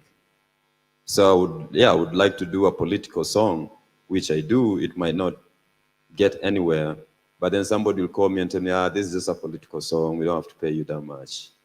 Just do us something here and then leave. So I think that every time people talk about the system, you should point at yourself. Like, I'm the system. What am I doing in my capabilities to change my environment? Because I think people look at change as so big, like you can't change people outside your house. You have to start with your house. Is your parents, is your siblings. When you say your dad doesn't like you to do music, or my mom doesn't like me to do music, it's because everything he sees on TV that's called music is trash, or is not the way they value art. They listen to music. They have their music. Every parent of ours has their music. My dad listened to Franco, Alus Mabele, and I have to go check, why did he listen to Alus Mabele? Alus Mabele was dancing. In that era, he's probably rapping too. So how come he doesn't appreciate mine? It's because of the content I've chosen to rap about. And yes, times change. Sometimes we are not on the same page with our parents, because maybe I want to rap about drugs. and they take it as a negative thing. It's not, when sometimes you rap about drugs, it's to start a conversation about the same drug. It's not to tell people to use drugs, but they don't see it like that and they don't understand our dialect. And we can't blame them. You have to show them the difference and the similarities. And I think that's where every young person, if you're getting into art, whether you're going to do commercial, and the aim is not always commercial, because I heard somebody say the aim is to get commercial. No, when I started music, I was not aiming to get commercial. I was aiming to make an impact through my music and be a face of possibility to some young person who thinks they can do this too. And if it pays, it pays. If it doesn't, I still do it because I love what I do. Absolutely, and again, to just remember what Dolphin said at the beginning, that for him, he works in the art space to give people hope and to be able to share the human experience and to articulate his environment and so on. And that in the ideal world, in the articulation of that experience, he should be compensated and he should be paid and he should be able to survive and so on. So it's a very deep issue, and I think that we'll be coming back in future to talk about what does it mean for a musician to endorse a politician other than to endorse an idea, a political idea. And so on, but you don't need to get into that one. I think we'll discuss that separately because he's such an important, a struggling artist who is suddenly presented with an opportunity to endorse a politician. And he knows that once he does the endorsement at our Mocha, so what does that mean, you know? And that, how do you navigate that tension? So let's give this opportunity to, and for the person who is sanitizing our mics, please help sanitize the mic as it moves from Octopizzo to Lizzie, because there is a question that was directed to you. I think it came from Rogers, and also I think there was a comment from the others, including Mike and Nick. If you could just again respond to this. What else should we be doing, you know, those of us who are able differently to be able to deal with those issues? Those of you who are non-disabled. Yeah. So the question that came, I don't remember the name, but from this side, around the children with disabilities and the situation of children's homes closing. I think it speaks to what we were discussing earlier in terms of how we don't imagine, as a society, we don't imagine individuals with disabilities, children, adults, anyone with a disability, that we need to think about, you know, long-term goals. We imagine that, you know, once we have provided a home, a system that works for children with disabilities, we don't think that these children would grow up, you know, would need jobs, would need to be integrated in society. So we have kept them, we have kept the system of children homes and not necessarily thinking long-term. So to tie into what I think it was Michael that was talking about, you know, technology, what we have been doing, or the importance of technology for persons with disabilities who have been advocating this issue for years, way before Corona, you know, and now, you know, the whole shift towards technology started. Technology presents an opportunity for accessibility, increased accessibility, you know, where the built environment has excluded individuals from with disabilities from participating on a full and equal basis.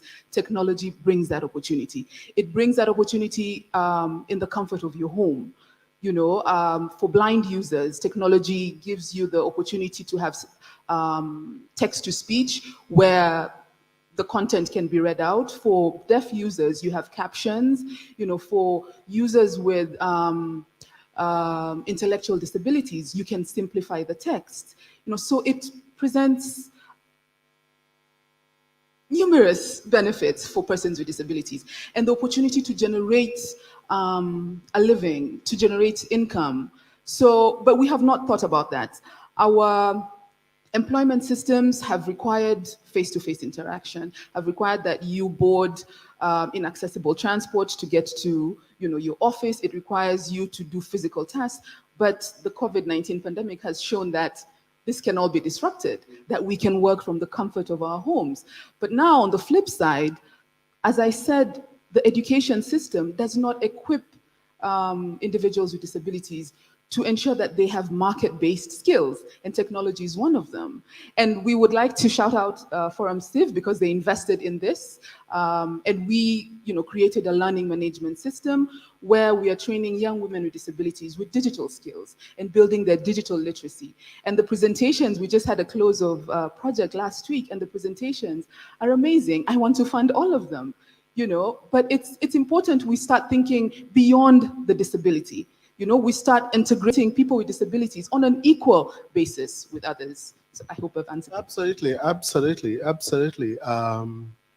Yeah, the technological opportunity. And of course, that also means that we have to engage with the makers, so that they are more sensitive. And we continually keep learning that if we employ people with disability in institutions, then the institution actually changes because it becomes more sensitive. It starts seeing, it's no longer blind to those issues because, it's sad. I mean, I know this for a fact that there are people who'd like to do the right thing, but somehow they are so blind to the fact that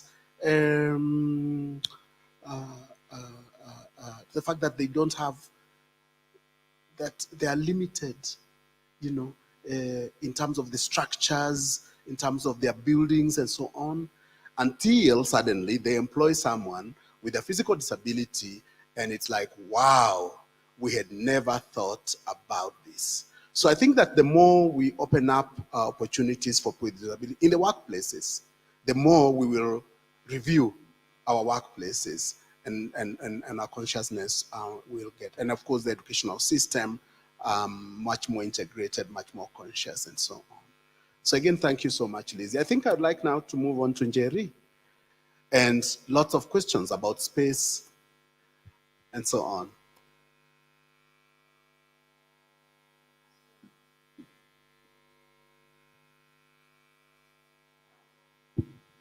Okay, cool. So for me, I think there was a question about politics and art and where those intersect. And I think it was him from Coast that asked, Wapi Wasani? As in, where are people moving from social conscious art into politics and living that? And for me, the way I see it, and I know Octo talked about values, so it is a bit of that. But then also someone behind there talked about the system. And indeed, we are the system, yeah? But even us being the system, there's another system that I was talking about earlier that is pushing us and that we are pushing against.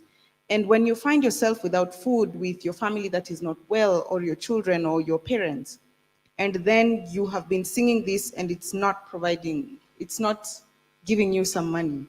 And here comes a space that says it can give you money. And you think about all the needs that you have. And here is a job opportunity or a work opportunity that can take care of this problem right now. I find it difficult to fault an artist who will take that up, because it's not that they're not hardworking, but the environment that we're in is crushing us as artists, yeah?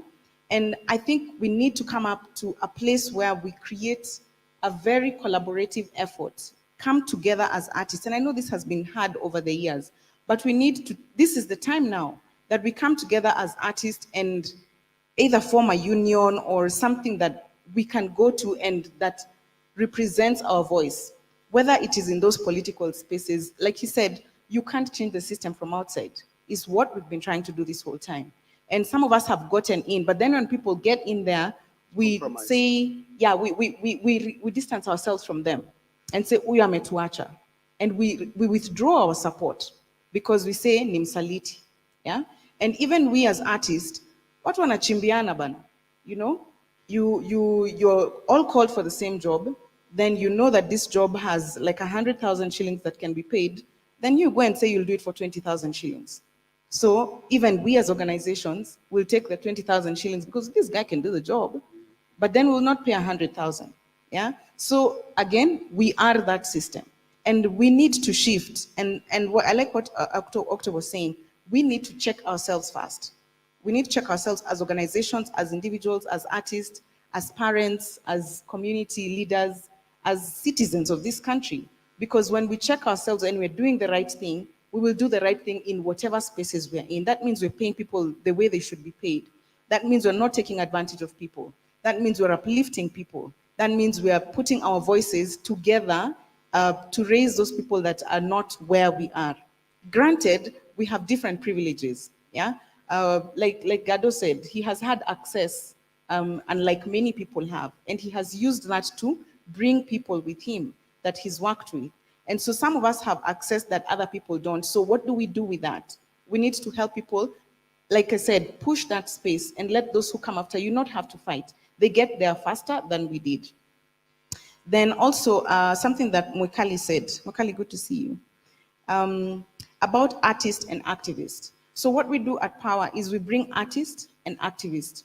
When you think about some of the most prominent protests that we've had in this country, there have been a fusion of both. That we bring the artists. We've had art installations for our protest. We had the state burial. So we brought a lot of caskets, yeah? And they had messages, and what was on those messages are all the things that we wanted buried about this country: corruption, impunity, all those things. We named them on those caskets, and that's what we put on fire. What was that? An art installation. We had dummies of babies, yeah? We call diaper mentality. Again, an art installation. We brought artists who made all these things and the activist issues, and we merged those together and we put those out in the street. Again, an infusion of those two. We've had the pigs. They were live pigs. We drew on them. Did they drive a message? They did. So it's the coming together of the two. And when we realize this, then we can do greater. Because the message of the artist, it can be seen as just entertainment, yeah? Without carrying the weight of the issues. Then when you bring out the issues, there are people who will not interact with that because it's either too complex or too elite, or they just don't connect. But when you put the art in it, we'll come and dance to music. We'll come to and dance to Octo's music. But what we're listening to makes me think about what he's saying, the music that I'm dancing to. And that's where we need to realize the power of the two coming together. And when we do that, then we draw people with the art already draws them, yeah? But when you put the message in it that is of social conscious, then you help people to get there. Then there's someone who talked about something from behind there. I think it was Kennedy. And what Octo was talking about, values. When you have a passion, you have to live with it. You can't choose to drop it and then blame something else, yeah? And I said I wouldn't want to blame an artist who moves over, but you have to see it through. If you want to talk about issues in this society, you have to stay with that. Octo is able to do that, yeah? Is he able to put food on the table? Yes. Does he struggle? Sometimes he does. We all do. And that's what it is, being a human being. And especially in this country, with a system that is trying to push us. When we come a mile, they push us 2 miles back. When we take 3 miles forward, they take us 10 miles back, yeah? And by frustrations and by shrinking that space. So it shrinks, but then because we're not united, we're not able to push back. When we've done protests, the more we are in the street, the louder it is. The less we are squashed so fast. And then what does the media do? It talks about the squash. It doesn't talk about the issues that took us to the streets in the first place. So what needs to change is how we present. We need to be very issue-based in this country because so long as we stay with the personalities and the theatrics of politicians, that's where we'll always be. And they keep coming at us, eating away at us, and soon enough, there'll be nothing left. Absolutely. I mean, Jerry, you're so right. I mean, we have to get to a point where We are strengthening the partnerships between artists, activists, and other players, you know, because the more we are, the better. Human rights and democracy are about shifting power and, you know, going in the direction of more inclusion, more participation of our people and so forth and so on. And there is absolutely nothing wrong with some of our artists being within, you know, being visible in the political space and occupying political office, because that way they're able to contribute in the disruption of power, so long as they do not forget who they are, and so forth and so on. And if you look at what Sankara did for a short time in Burkina Faso and other places where, you know, people who have progressive ideas have taken over power, they have been able to create the space for creativity to take center stage. So it's always a question of, are the artists forgetting themselves or are they not forgetting themselves? So good comments, good comments. Hey, how are you able to do stuff in Kisumu? That was from Nick. In Mombasa, it's difficult. Okay, so I must confess, it's not a walk in the park. And of course, the LGBT movement, the Kenya LGBT movement is currently facing a lot of opposition, largely from religion and the cultural settings. So in terms of Kisumu as a setup, largely Kisumu, 73% of Kisumu is still rural. Yes, as opposed to Nairobi, as opposed to Mombasa, 73 is largely rural.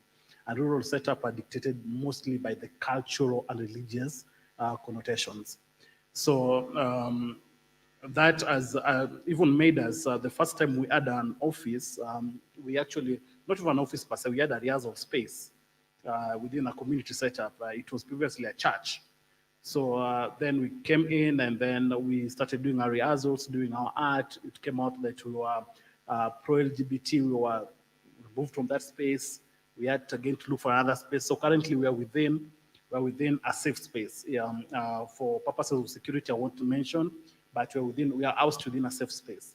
So that's been the tussle the organization has been going through. In terms of individuals who identify as LGBT, still we have security threats mounted against LGBT identifying persons. We have lack of services, intentional denial of service by healthcare systems because of the unique needs of LGBT persons. So we still get this a lot. And we know that there's a lot of blackmails. We know, we've seen stories, the statistics are high within even the online space where terrorists will then take advantage of the online space just to blackmail gender non-binary persons and get some money out of it, to an extent also kill these LGBT identifying persons. So it's quite a tussle. It's a walk, it's a journey. We are yet to get there. So in terms of addressing security threats that are mounted to activists, Talent Africa is currently piloting the activist network. And this activist network is informed by the need of the activists who are advancing health rights for LGBT persons because they face a certain level of intimidation. And we're employing the non-violent kind of strategy as opposed to what Power will do with MPIGs, you see, and the kind of narratives. So we're employing a slightly non-violent strategies so that you can build allies within the healthcare system, within the religious setup, within the cultural setups. And just like I said before, it's a journey. We hope we'll get there. And of course, we know that the opposition, the church have a lot of money to invest in terms of just fighting somebody they want. Cultural groups are hugely invested in by politicians because of their campaign strategies. So it's a kind of tight cartel. But of course, through the strategies, and again, I'll just appreciate Forum C for the kind of trainings on activism and just the strategies the alternative strategies to engage that I've also seen us get to the results that we've achieved so far. And just a quick shot to Mike, who talked about something around art. Let's stop putting a caveat to art as a delicacy for the youth. Because the moment you do that, we actually telling the elderly that, you know, we are deliberate sending away from the spaces. I've done art before that I've incorporated elderly persons, and they've even given us solutions to the issues we're facing as young people. So it depends with which part of the body your art speaks to. If your art speaks to the eyes, that is impressive art. That is entertainment. If your art speaks to the mind, that is progressive in terms of thoughts. If your art speaks to the art, then that is strategic in terms of creating change. Thank you. Thank you. Thank you very much, Steve. Gado, so you get to reflect a little bit. I mean, there has been this narrative of the shrinking, you know, space, and the need to reclaim the space that we are losing. So if you could address that, as well as just reflect a little bit about the opportunity that technology presents to us in terms of opening up the space. So on the one hand, it seems like it's shrinking, but on the other, it's actually opening up, or you know, or not, because again, who controls, you know, the online platforms, and what are their philosophies and so on. Yeah, if you can deal with that, yeah. I think, yes, if you're to look, you know, 20 years from today, for example, I suppose lots of artists will have very different challenges. You know, I think each generation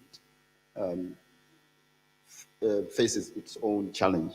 I think what is important is always to protect the gains that you know, we have kind of gained in over the years, to ensure that that is constant, and I think that is going to be a constant struggle, in my view, you know, going forward.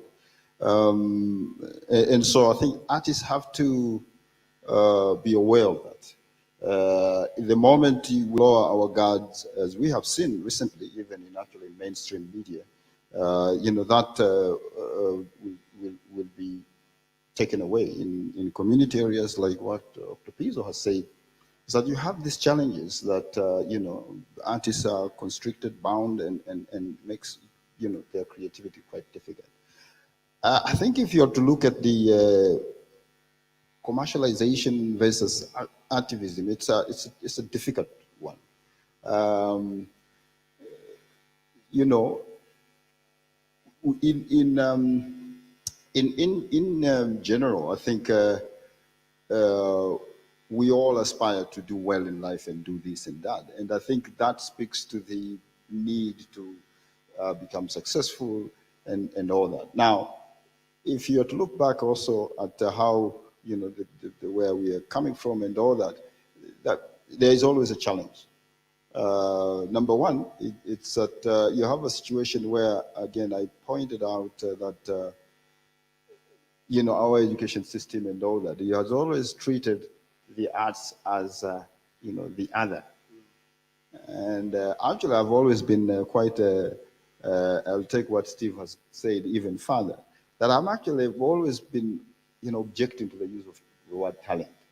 Because once you use the word talent, it puts you in a category. And so, you know, it's like the other one, you know, we will discuss about this issue and then we'll talk about these other talented people. It's really problematic for me. What Octopizzo is doing is work.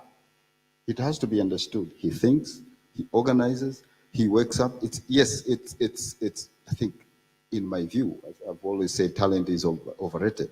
A lot of, and I can only speak for myself, I think a lot of it is also what you put in there. And so Octopizzo puts a lot of work in what he does, and that is work. So we have to run away from this idea that we begin by identifying talents. And I find that because then the government has excuses to say, oh, we are planning all this, and then, well, we will come back to you. Just hold on a second, as artists. We'll talk to you, don't worry. There are other important things. No, it has to be front and center of actually policy making, what we do and everything. That's very critical. So I've always objected to that use of the word talent. I've said I don't think I've been most talented guy. I mean, I think I've worked a little bit harder, partly a bit lucky, but it's work. I do. I wake up in the morning. In fact, one of the things I talk a lot at Buni is to say, you know, and artists have this. Sometimes artists have also bought into that. So artists have felt this God syndrome that it's talent, and this talent, I need, it's talent. If you talk to them, but it's, no, it's not. It's work.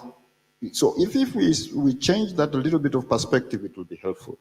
It's work and it's hard work. So that's very important. It's hard work. And also the other thing I think Jerry touched on this is collaboration. So in my view, I think artists have to look at collaboration, in my view, more in the sense of working together. It's always very difficult. Artists are very difficult people to work with. And so I think, again, the technology today gives you a bigger opportunity if you work as a group. Now, that is something that artists have to cultivate. It's very difficult because we also have a system that does not actually cultivate that, that does not support that. So it's actually a huge challenge.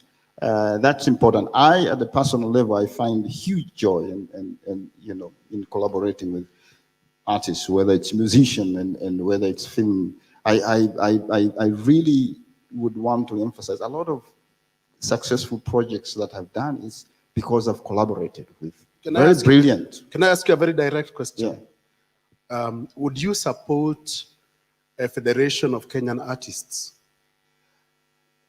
I would support, but I would appeal most to actually collaboration between artists in terms of what they do. I think that's what is lacking most of the time. I think if that is cultivated, it will be easier to work now to do all these organizations. I think that is one thing that I find lacking in most cases.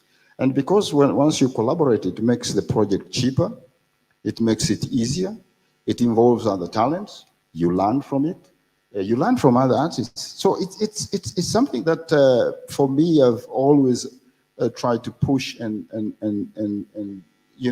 whenever I talk to artists, I think that is truly, if you are to look at what we have done with XYZ, it's because of a very collaborative effort. It's a huge number of talented, excuse the use of the word, of artists who actually have worked together.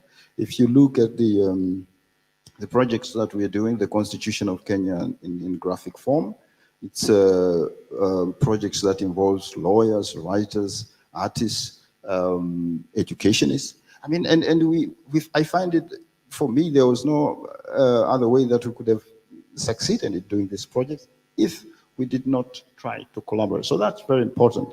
I think the other issue that was raised,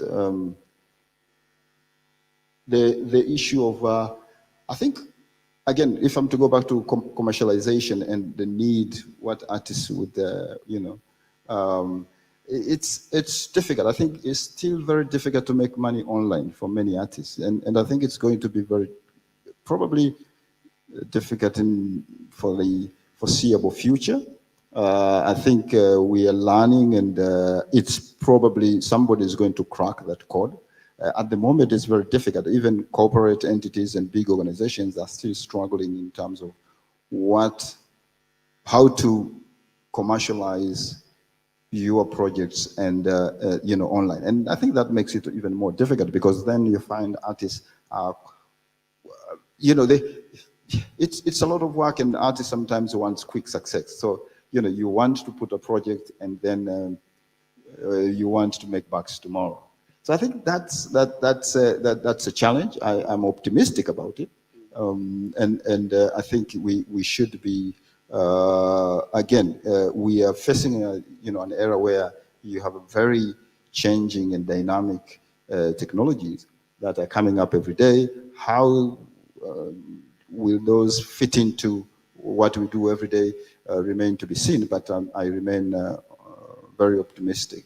At a personal level, I think he asked my friend from Mombasa, asked this question.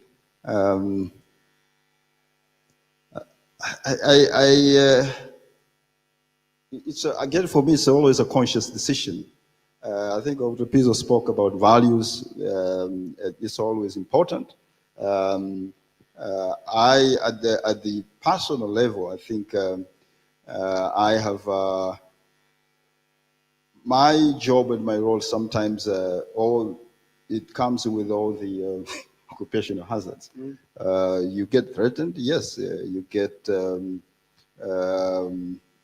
I have been threatened a number of times. I've gotten sacked, because of the political pressure, and also you get also enticed, to join the political circle and to be part of the system. There is always that. I have very much tried to avoid that. I think I've always valued the independence of what I do. I've put it above anything else, in the sense that even in areas that I've worked, I've insisted to work very independently, in the sense that if newspapers don't like what I do, I have every right to publish that elsewhere, especially on the social media. Now that's, again, it's always very difficult. You don't have publications in newspapers, and even today, that would allow such kind of contract. I've always been lucky, and so whenever newspapers are uncomfortable with some of my horrible drawings, I can always put them online, and that's a platform that I can use. But I think I have tried very much to protect that space, because I think I've always viewed that if anybody would to take that away, then what will I be? I mean, who am I in terms of what I do? So I have fiercely protected that area, in the sense that even when I have political or different views with my editors, and it's not always easy. I mean,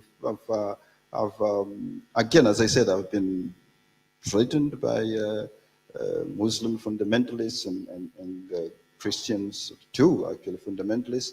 And imagine, for people to write to you that they know where you live, and they will deal with you. So these are, serious threats. I've always kind of, one of the things that I've always found politicians in general very strange animals.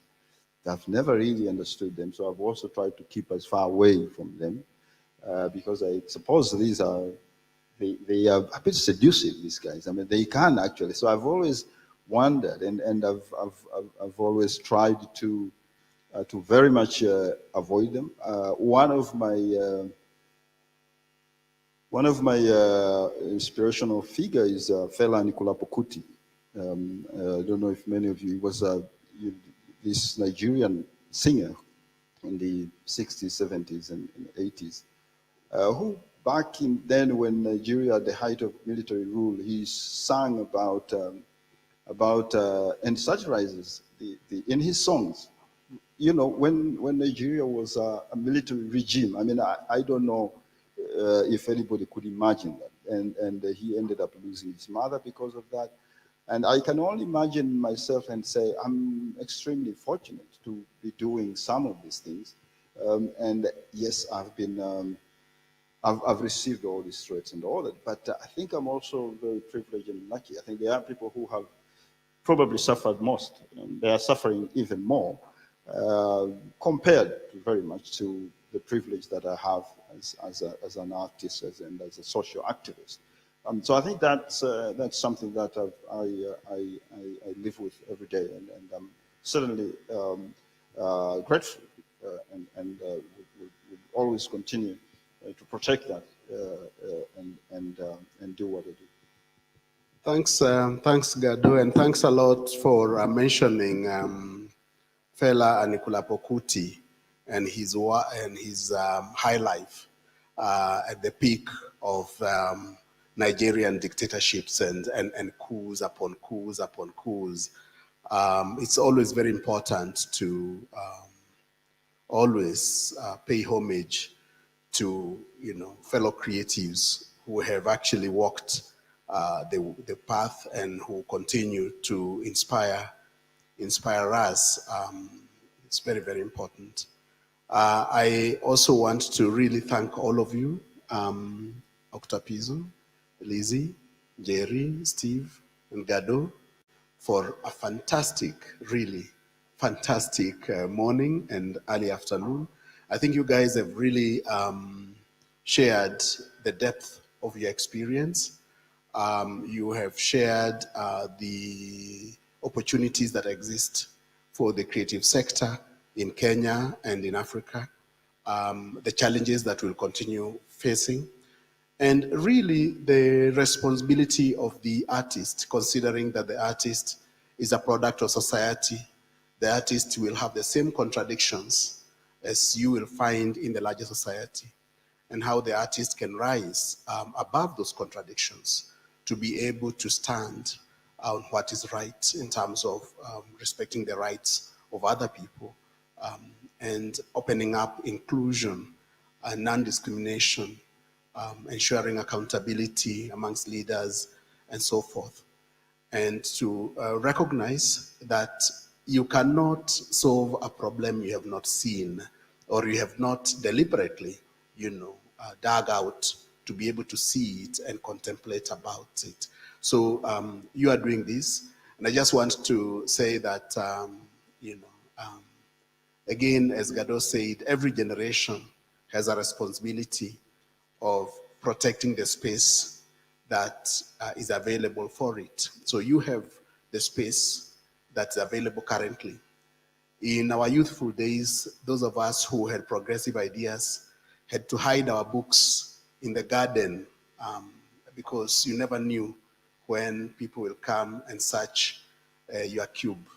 So you had to hide them in the garden, you had to hide them in the ceiling, you had to hide them somewhere because they could not be found in your house. You had to read them you had to read seditious literature up on the hills away from the police because they could walk in anytime and take you forever. So you are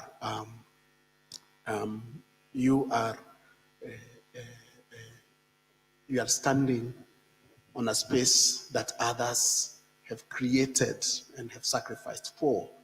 And I think that you have also will continue serving your communities in the ways you're serving.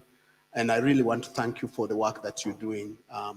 And now I'm speaking as an older generation, a creative, and to say you're doing amazing work. Just continue doing it, continue teaching, continue mentoring, and continue really on the path of inclusion, non-discrimination, rights, really, and better society, because as creatives we can actually deliberately create such a society.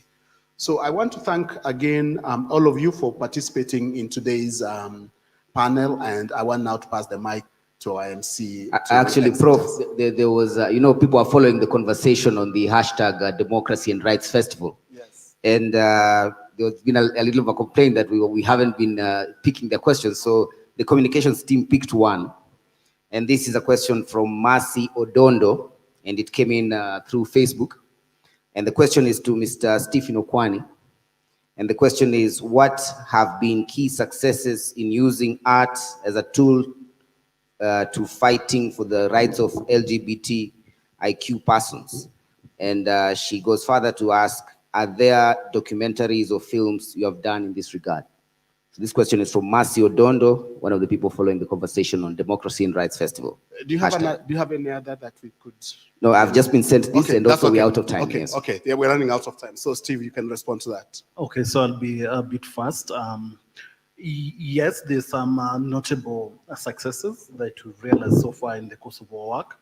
And first and foremost is we managed to play a very key role in the realization of the Kisumu County Health Bill 2019 that was ascended to by the governor in 2020 as an act of county assembly that then looks at investment in healthcare within public health facilities.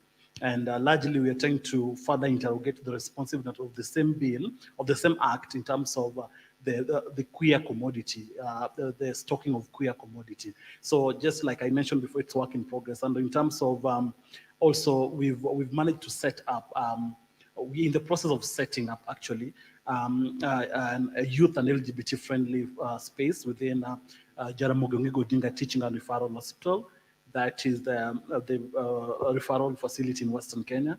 And that's a very key success for us because for a facility like that to actually give space to accommodate the needs of youth and LGBT persons, it's a very key step. So within that space, we've already been allocated a clinician and a nurse who we were allowed to select to offer services there. So we're in the process of actually launching it. We're supposed to launch it this month. And of course, we know government and healthcare. So we are prioritizing BBI at the expense of healthcare workers. So the doctors are on strike as usual in Kisumu. In terms of documentation, yes, we have lots and lots of documentation. We have a lot of documentaries in our YouTube channel. Anybody can just search YouTube. You'll find, though it's a bit restricted because of the LGBTQ content and of course the security of the artist or also of the respondents in those films. But yes, they're accessible. And Mercy Odonda, I know her. She operates. She leads a feminist organization known as Gender Dialogues, which is a very key partner to the work we've been doing. And we've also been trying to just incorporate issues around SGBV. Yeah, because you know, in the general population, there are extreme aspects of SGBV. Within the queer community, we're addressing issues of IPV in relation to mental health. So, of course, it's a work in progress. Thank you. Thank you very much, Steve. Of course, finally, just to say that there is a legislation that's going to be presented to the National Assembly. It's called Miscellaneous Amendment Bill 2020, which will limit substantially the online space so that any creative content that's going to be put online, according to this legislation, would have to be vetted by the Kenya Film Classification Board. I think it's very important for the creative sector to be involved in these issues because they're about space. They're about space.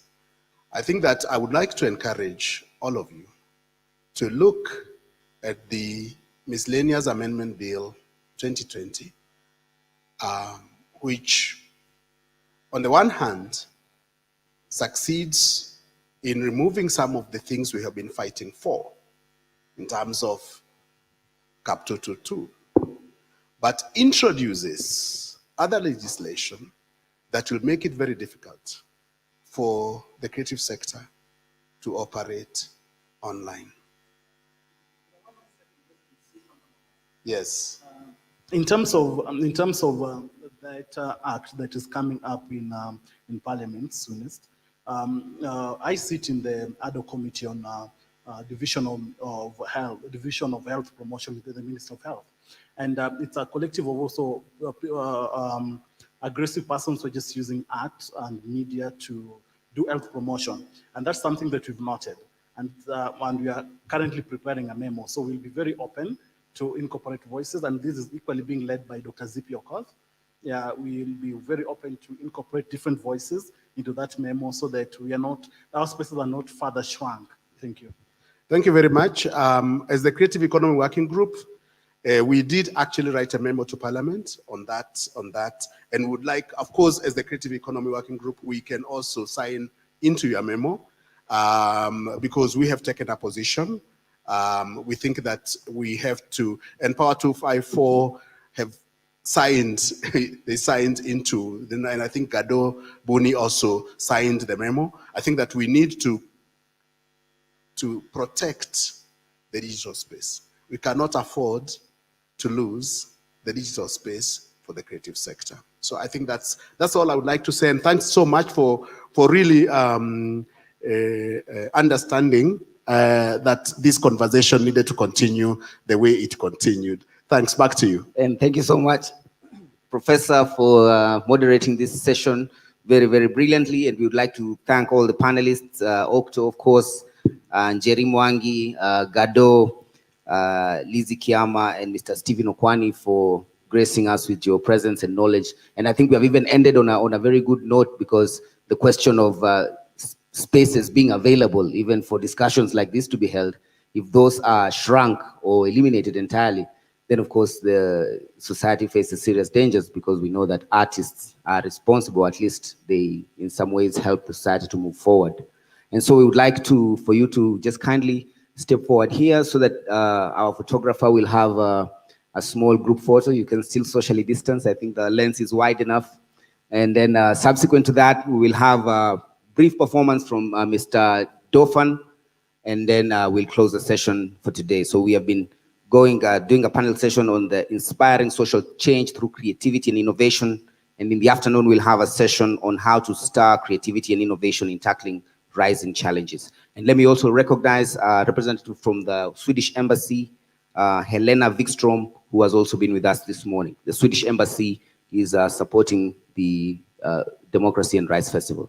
Thank you so much, your panelists, and have a good afternoon. You're satisfied? Yeah, they want closer to, I don't know. Yeah, you could just, is that good? Fantastic. Fantastic. Asante sana.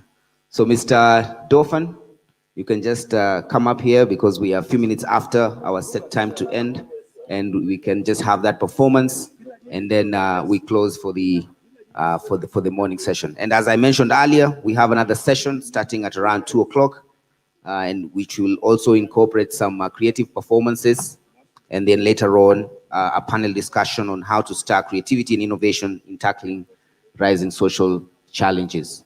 So we're just going to have Mr. Dofan to come up and do a brief performance, and then we will break for some snacks at the at the Mugumo tree there, as we also just network and have some informal on the side discussions. Thank you so much for joining us. As always, we are still on the hashtag Democracy and Rights Festival, and this year's festival has been running since Monday the 7th and will be on until the 11th. Today we are here at the Kenya Cultural Center, and some other activities will also be happening at the Alliance Francaise, which will be communicated. Karibu sana Bwana Dof. Asante sana. Shukran. Is the mic on? Can I be heard? Nanisikia? Okay, so yeah, I think this has been brilliant, right? It has been very insightful, and I think eye-opening, and then very diverse too. Which you don't get very often. I think personally, as an artist, I feel like there's a lot that has to be done. And I think as artists, one thing that has been a huge problem is that the work sort of precedes the policies, right? Most of the time. So it's like we've been working at this, and then we know our work, we know our job, but the policies, because we are not the people making the policies now, becomes very disjointed, because the people who are making the policies are not practitioners of the job we do.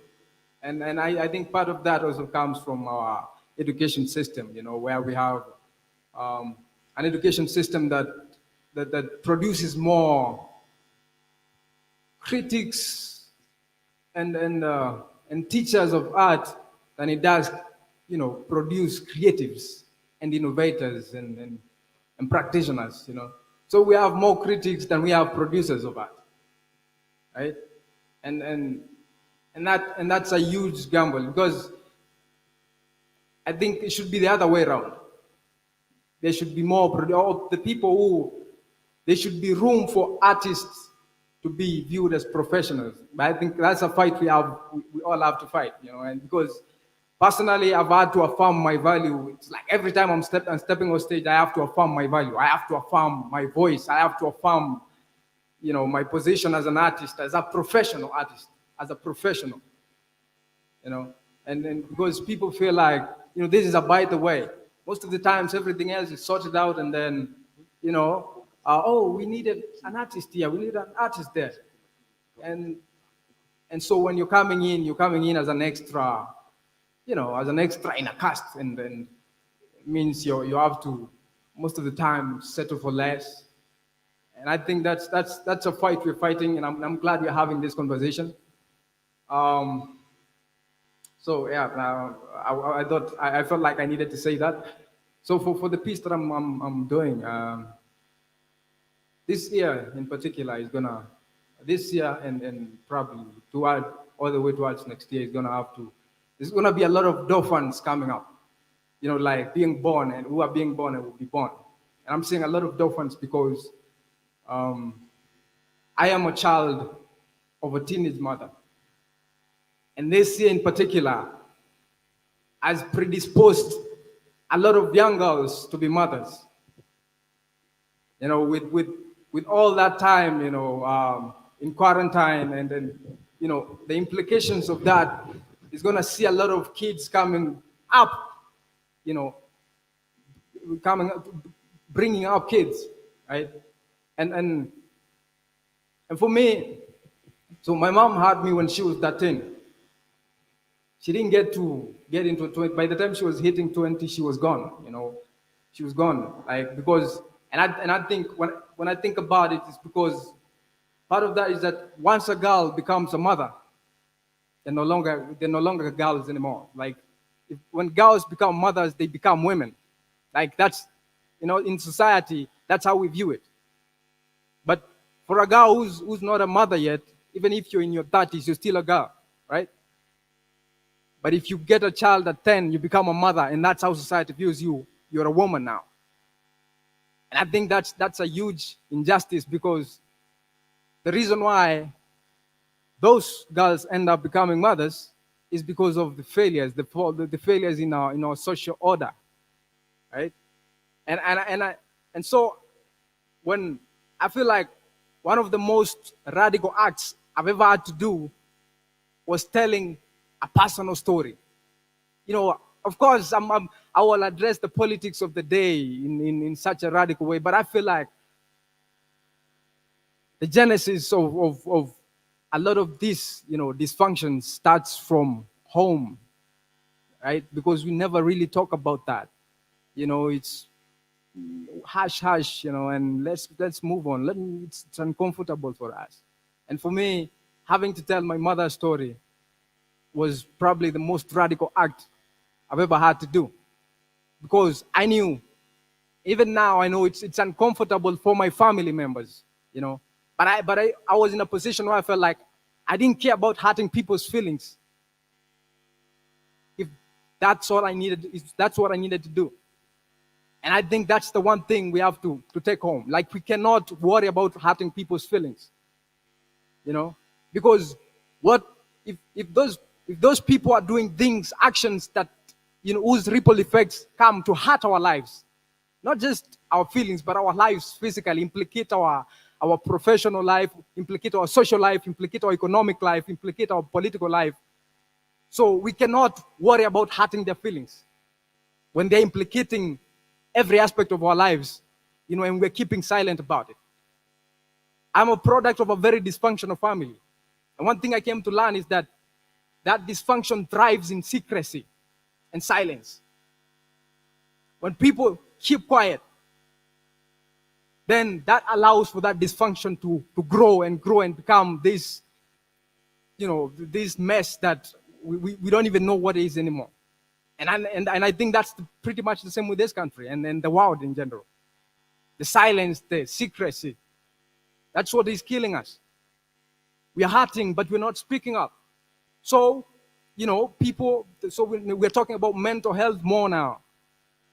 And that's because there's no collective ownership. There's no collective responsibility. So this piece is Mama Alicia, and this is in celebration of all the young mothers and all the children who've had to grow in that space where, you know, I'm a product of the margins. You know, I'm a child who's born out of wedlock, and you're born of a young mother. You're a child of the margins. You know, and as an artist, I'm a person of the margin. I'm a professional of the margins. Like, I walk the margins every day of my life because there's no space for me, you know, within the actual system. We're talking about the system, right? But there's no space for the artist within the system. We have to keep on fighting to find our place and our position in there. So we are people of the margins. And so this is for all the people of the margins. And this is for us to reflect, you know, and imagine what we can do about the future, you know, like about to change this, because it's happening. It's here. Now more than ever.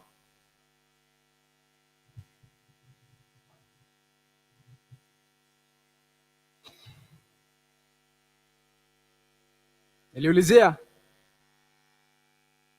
nikaambiwa mama alishare. Nilikuwa sad, sikuimbiwa. So mama alishare. Sitaki kujudge juu sijui reason mama alishare. Ni birthday yangu leo. Yet another reason ya kumiss mom this year. Na kupeleka 92. Previous year nilikuwa only 2. Place ni Timao, base Kambia Karao, usiniulize ni how. Chalia mother then alikuwa ni Karao. Hiyo ni after wameachana na Mbuyu, if ever washawahi kwa pamoja. Ama ilikuwa tu blanda under influence ya booze ku hit under the belt. After belt kwa loose kuanguka kwa toja. Break up after breaking news tu ni mwezi moja after na period imehata. Sa hizo mini embryo nishaanza kuform. Impulse za mother kwa system zinani-inform ni kubaya nje. Chances za Mbuyu kuchukua responsibility bado ni finje. Statistics na point kwa possibility ya miko brought up na single mom. Noisemaker tangu speech bado hajaform, but kwa uterus nimeshikilia umbilical cord kama mic na tegea tani yangu ya kuperform. Defying the short sight ya kuchukua the easy way out. Yenye ngeniacha ndani ya paperback somewhere kwa dump site, mother amechoose to go strong. About 40 weeks down the line. June 1st, 1989, Madaraka Day imegeuka Labor Day kwake. Kemi 3 kwa hewa. Amebarikiwa na mvulana na Bilivili, ilikuwa ni furaha kubwa sana kwake.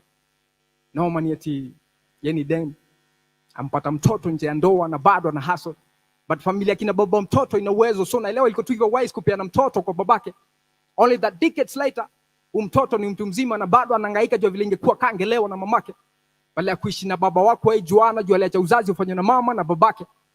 Still pictures kwa album hazitoshi kushikanisha hizi dashed memories. Abandoned too early and wandakata why get to recover his hashed history. Wakati whereabouts a mother need a skeleton stashed for cemetery. No wonder sometimes you feel like he's just another babysitting. Yota then mother akiwa. Babysitting mostly ilikuwa ni dadake mdogo aliachiwa. Maswali nayo tena kibao. But alishasari kusaka answers just in case ya wesosia more pain yakijibiwa. Niliulizia, nikaambiwa mama alishare. Nilikuwa sad sikuambiwa. Mama alishare. Sitaki kujudge juu sijui reason mama alishare. The birthday yangu leo. Yet another reason ya kumiss mom this year. Asante. Asante sana Bwana Dolphin for that very, very introspective performance. And we have come to the end of this morning's session of the Democracy and Human Rights Festival. Thank you so much for following the conversations and for contributing through the hashtag Democracy and Rights Festival. And now, for those of you in the audience members, we're going to break for lunch. And please pass by the door there and get a tag so that you can access the meals at the Mugumo tree over there. And I leave you with these words from Mr. Dolphin, that we shouldn't worry about hurting their feelings when their policies are hurting our livelihoods. Thank you so much for joining us, and see you in an hour.